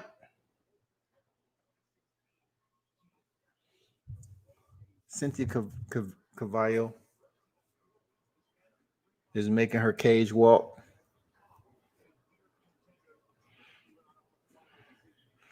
This is going to be a good fight between these two, for real. Calvillo isn't shy about nothing when it comes to the cage. She's like a vicious badger. She don't stop. You won't stop. You don't stop.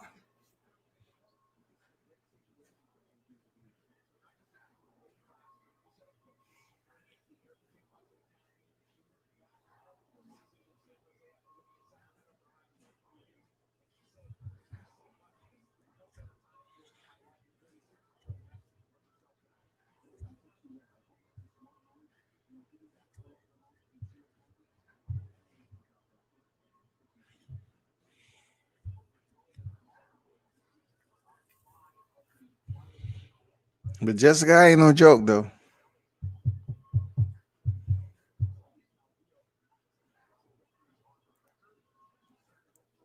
Calvillo has a big task on her hands tonight. This is the main event still on deck.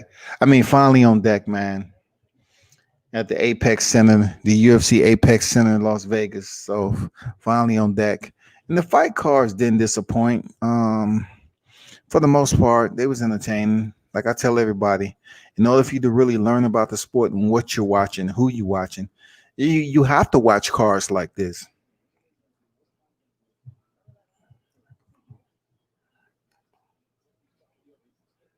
We've seen Maria Agapova tonight.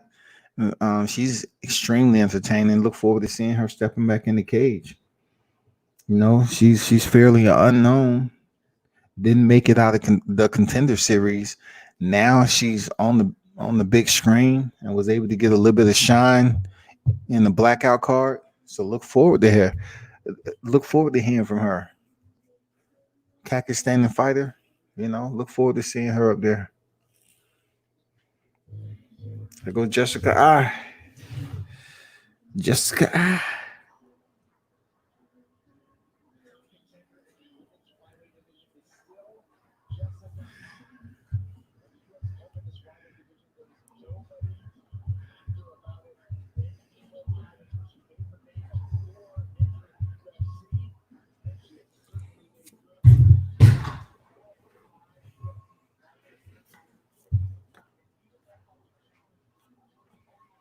Jessica I walked through the tunnel like she on the runway, y'all. She said, "I'm ready for this. I was built for this.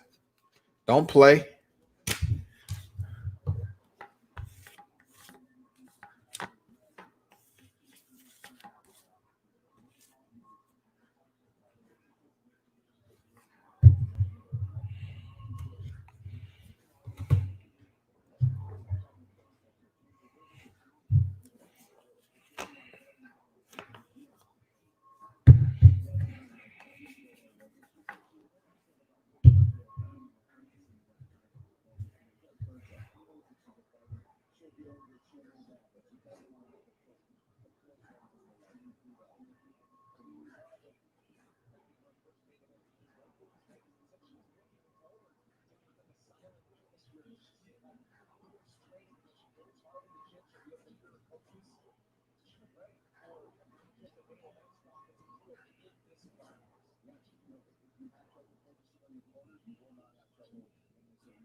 Cynthia Calvillo.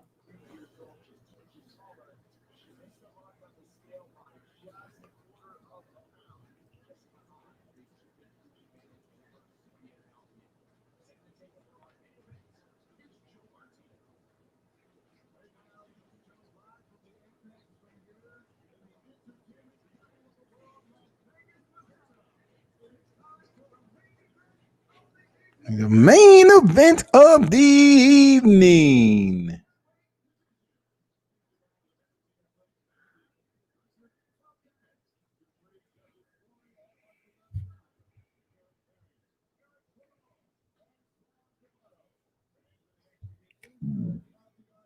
Excuse me. Herb Dean, third man in the cage.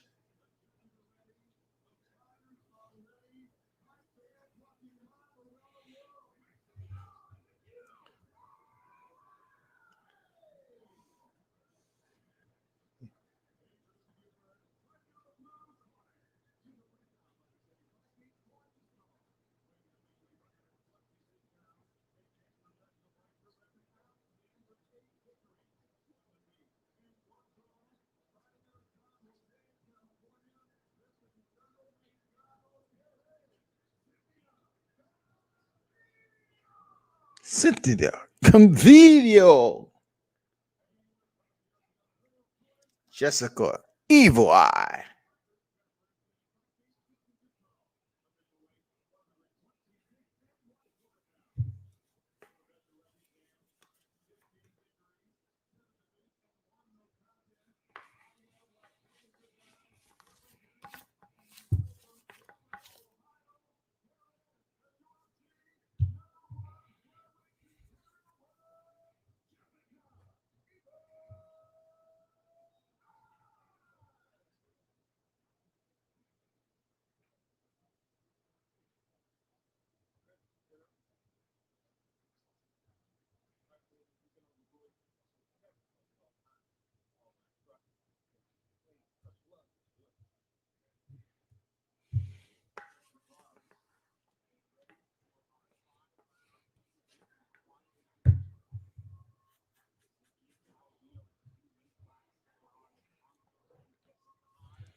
Main event on deck, people. UFC Fight Night. Let's see how aggressive the first round goes.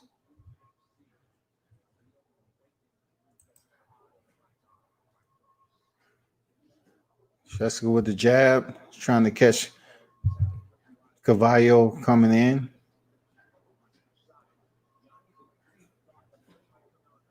Nice left hand, straight left hand by Cavillo.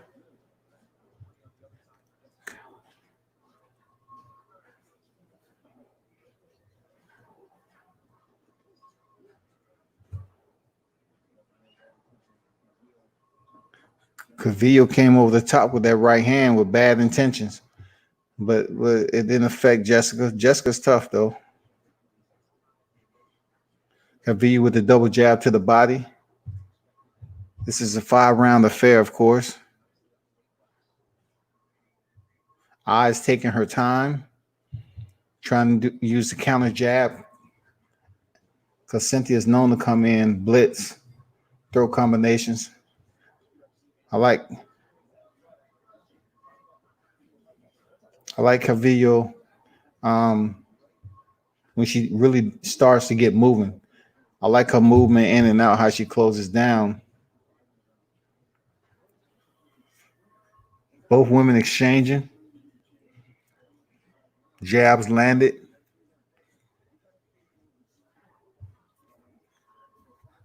This is going to be a fight of attrition. The pace that they're going at right now, if they keep it for 5 rounds, this is 3:15 remaining in the first, and they are already loose, active, leading with the jab. Nice parry by Jessica. Nice parry, and come with her own counter. She's using that straight counter left jab on Calvillo. Oh, Calvillo goes up high. Tried to pull off the Valentina Shevchenko, and it almost worked. Almost worked. Calvillo's thinking in there. I like that.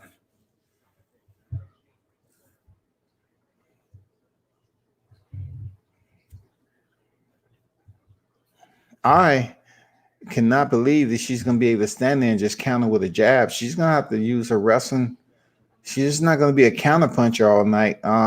It is the first round, though. 2 minutes and 25 seconds remaining.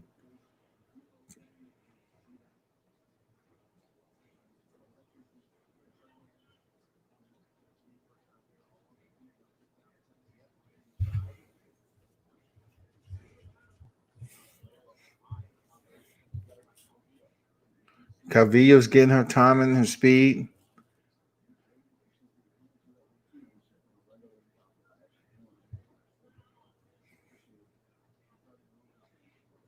A minute 50.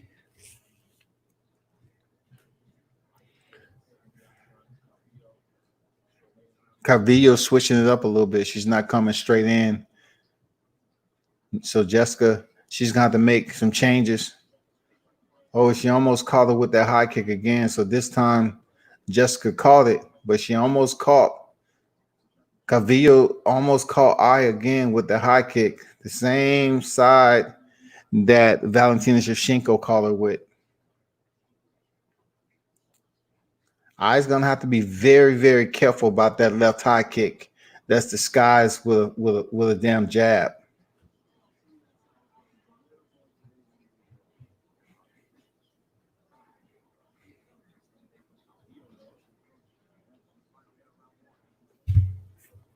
Jab to the body by Jessica.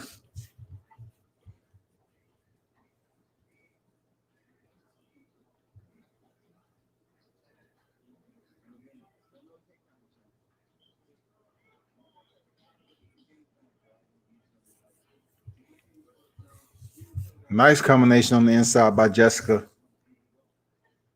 Jab to the body, stiff jab to the body by Cynthia.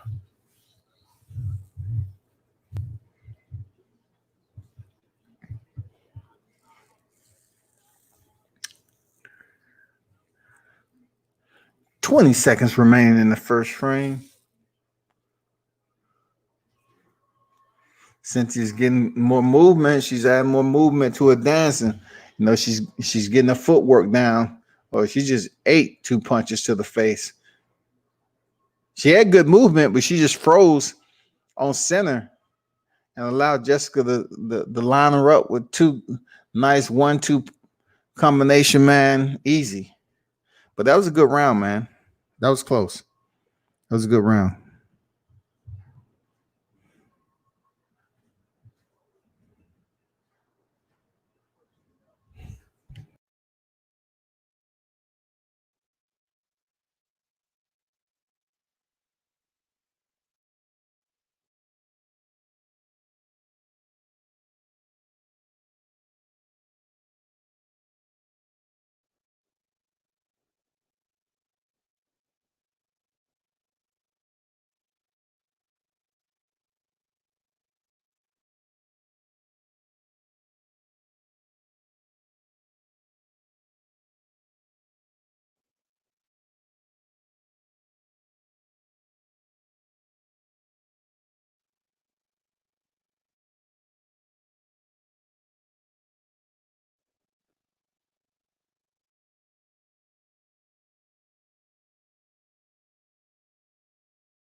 Third round on the way. Let's go.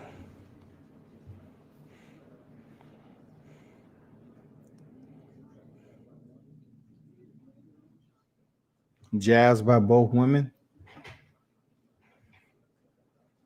Calvillo is doing some serenading with her hands, trying to distract and some puppet master type shit.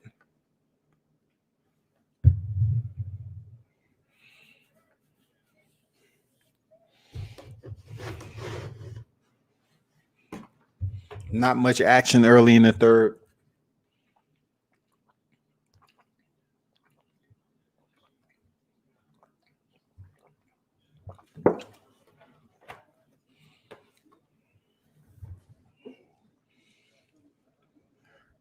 Calvillo showing off her boxing skills. Not real. She's not really trying to rush anything. She's trying to pop some shots, see if they land,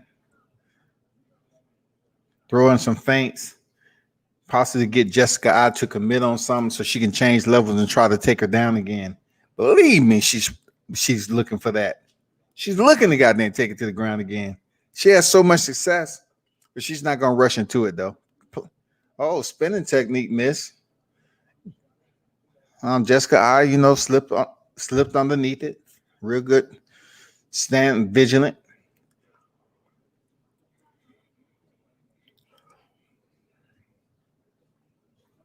Jab by eye. I'm just gonna call it Jessica. Jab by eye. Calvillo with a combination that didn't land. She was just outside distance. Oh man, she connected with a nice solid left up top on Jessica.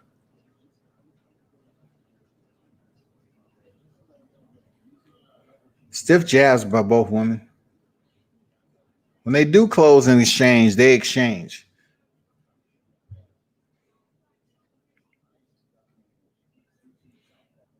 Calvillo is having much success from what I'm seeing.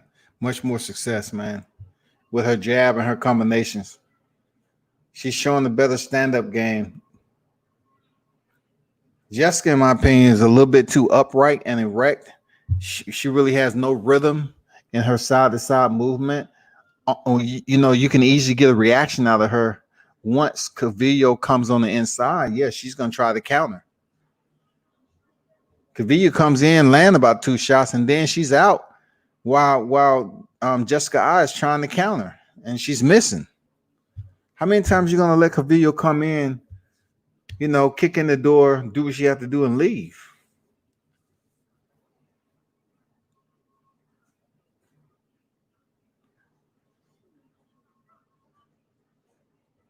Jab by Calvillo. Cool.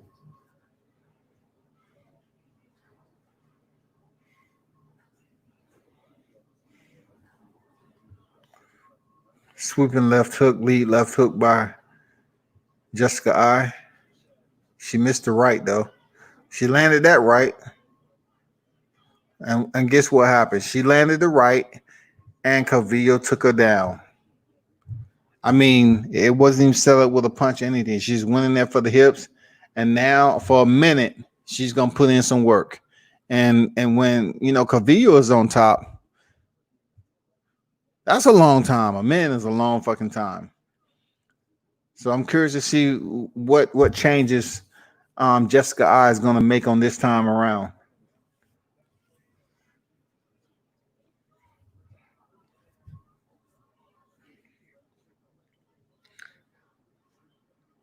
Time she goes to stand up, man. Look at that. Calvillo is like a spider, man. She's like a octopus, man. Time she does it, she's on her, glued, just like a jacket. She's a female backpack. She's a female backpack. Outside Damian Maia. She's trapping the arm of Calvillo, which is only going to last so long, but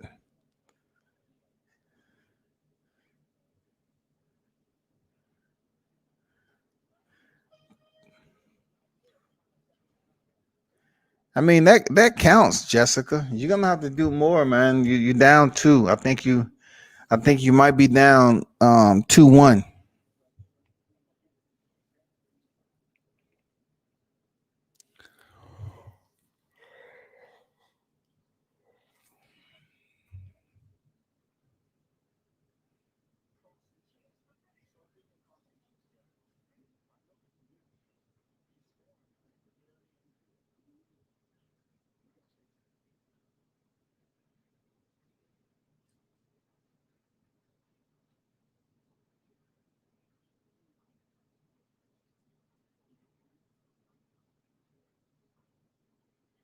It's quiet in that place. Very quiet. Fourth frame is on deck.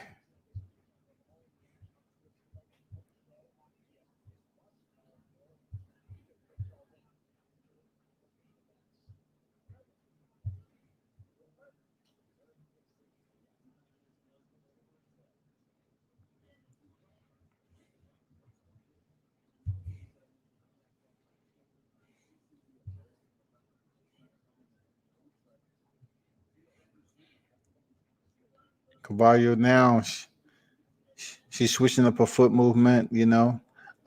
Some sharp, heavy feints, as if she's going to go in for the takedown. She didn't get too much data in return, though. Jessica's been standing right there. Once she kicks, man, Cynthia takes her down. Now this is super duper bad, unless freaking Jessica can make it back to her feet quick.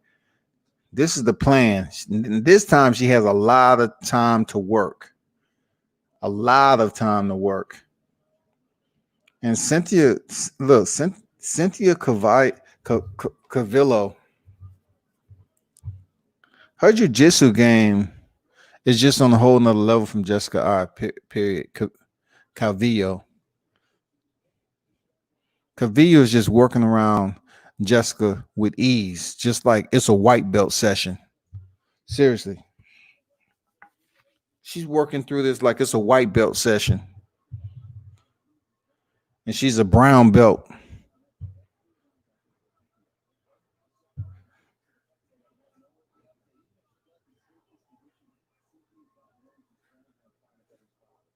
$325 remaining. She might get the sub this round. I don't know, man. Her jiu-jitsu game is on point. She put the body lock on her, which is all bad. No, she loosely has it on right now because she's still moving. If Jessica wants to try to get up, she's there. Her transitions are on point. She has her in a bad place. 255 remaining. She has her in a bad place right now. Jessica I still hanging in there.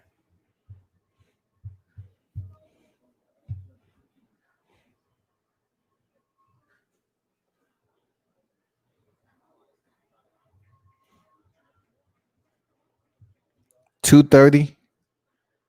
And Calvillo is had plenty of back control time since the fourth frame started. She's landing some solid elbows to the side. Man, Jessica I turns into it and make it back. That's what I'm talking about. Let's see if she can hold it this time. Oh, that's what I'm talking about. Smooth. Salute, man. Jessica I turned into it, was able to make it back to her feet. Stand up. Yeah. Calvillo is definitely leading this round right now. Jessica I need something very big, like the dropper. No, Calvillo shoots in that time. It was much more lackadaisical. It didn't have authority on it like the other ones. That doesn't mean anything. It was just that one was stuffed.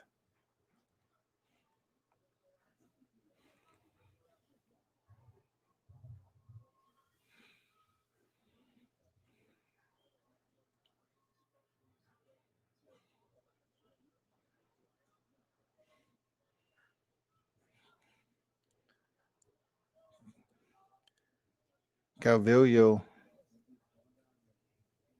she's slowing down a little bit, but it's going into the fifth round, man. And Jessica's not really making a pay right now.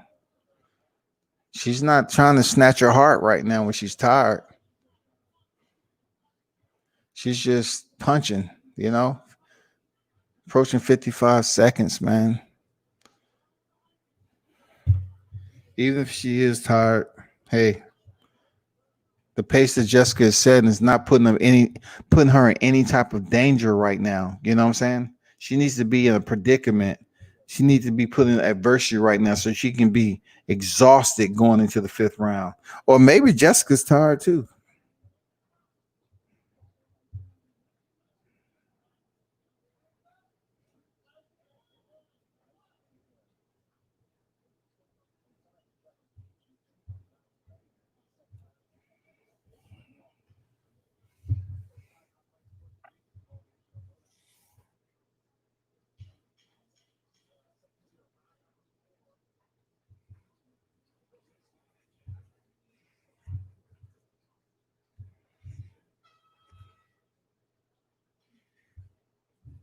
I'm really hoping this last round be absolutely infernal.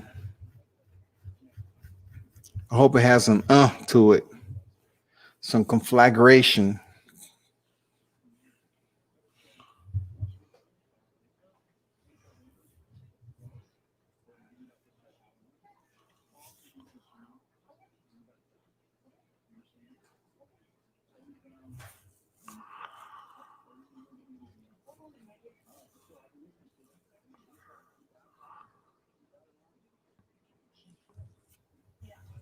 I mean, she's talking like she understands everything her corner is telling her, and Jessica I, but her sense of urgency isn't there.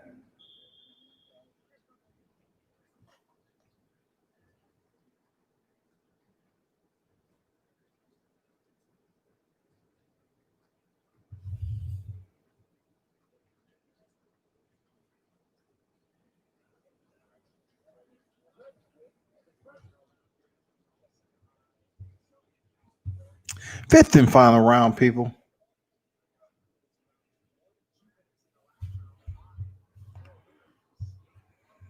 Cynthia very active with doubling up on her jab. Both women are just standing in the pocket right now. Cynthia say, "I'm gonna get back to exchanging." Jessica's kind of do something about it because sooner or later, the changing of the levels is gonna come very quickly. Cynthia's pressing the issue on her feet, and if she starts to back Jessica up, it's only going to get worse from there. So Jessica needs to really establish some type of demand and start landing some very hard shots besides the usual 1-2 counter. That was a solid shot. But yeah, she did it again. She's like a robot. She goes right back to the same spot. Cynthia, she's switching it up. She throws a combination sooner or later. She's probably going to change levels or do something to take her down once again. She's already ahead 3-1, in my opinion.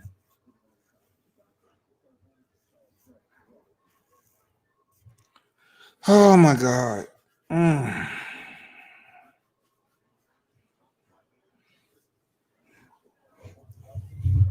Just light exchanges from both women. Light exchanges.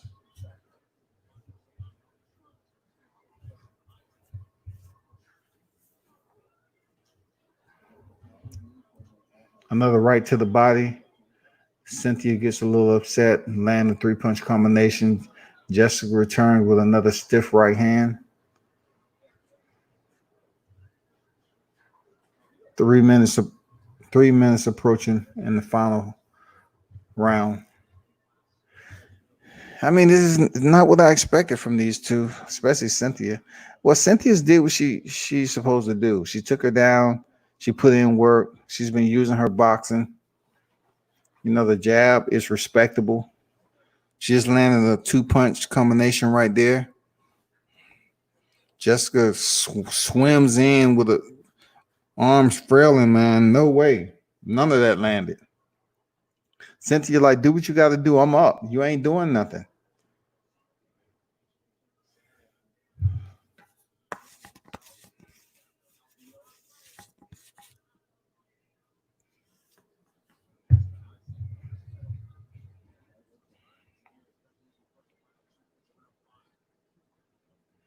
Mm-mm-mm. 210 remaining.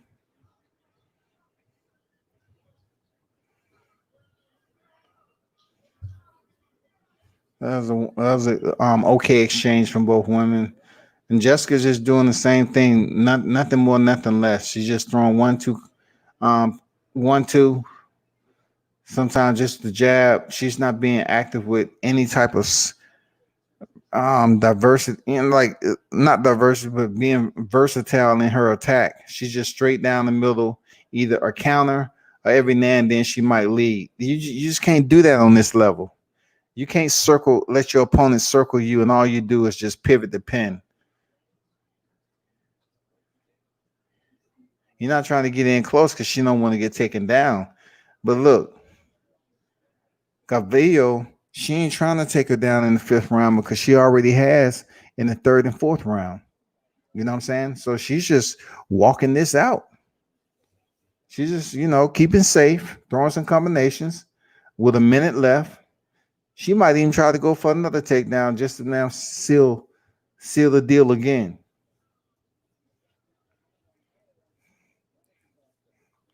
Jessica knows she behind. What I tell you? Was she would wait for a certain time to go in for a takedown, and this is it. This is game time. It's game time. It's game time. Don't get that guillotine. You about to get guillotine. What I tell you? She didn't get it all the way then. Okay, she gonna go for it again. Now she's controlling the head right now. 20 seconds left. She say, forget it. Separate. I won this fight easily. Go home and work on your craft. Period. Thank God. Oh my God, man.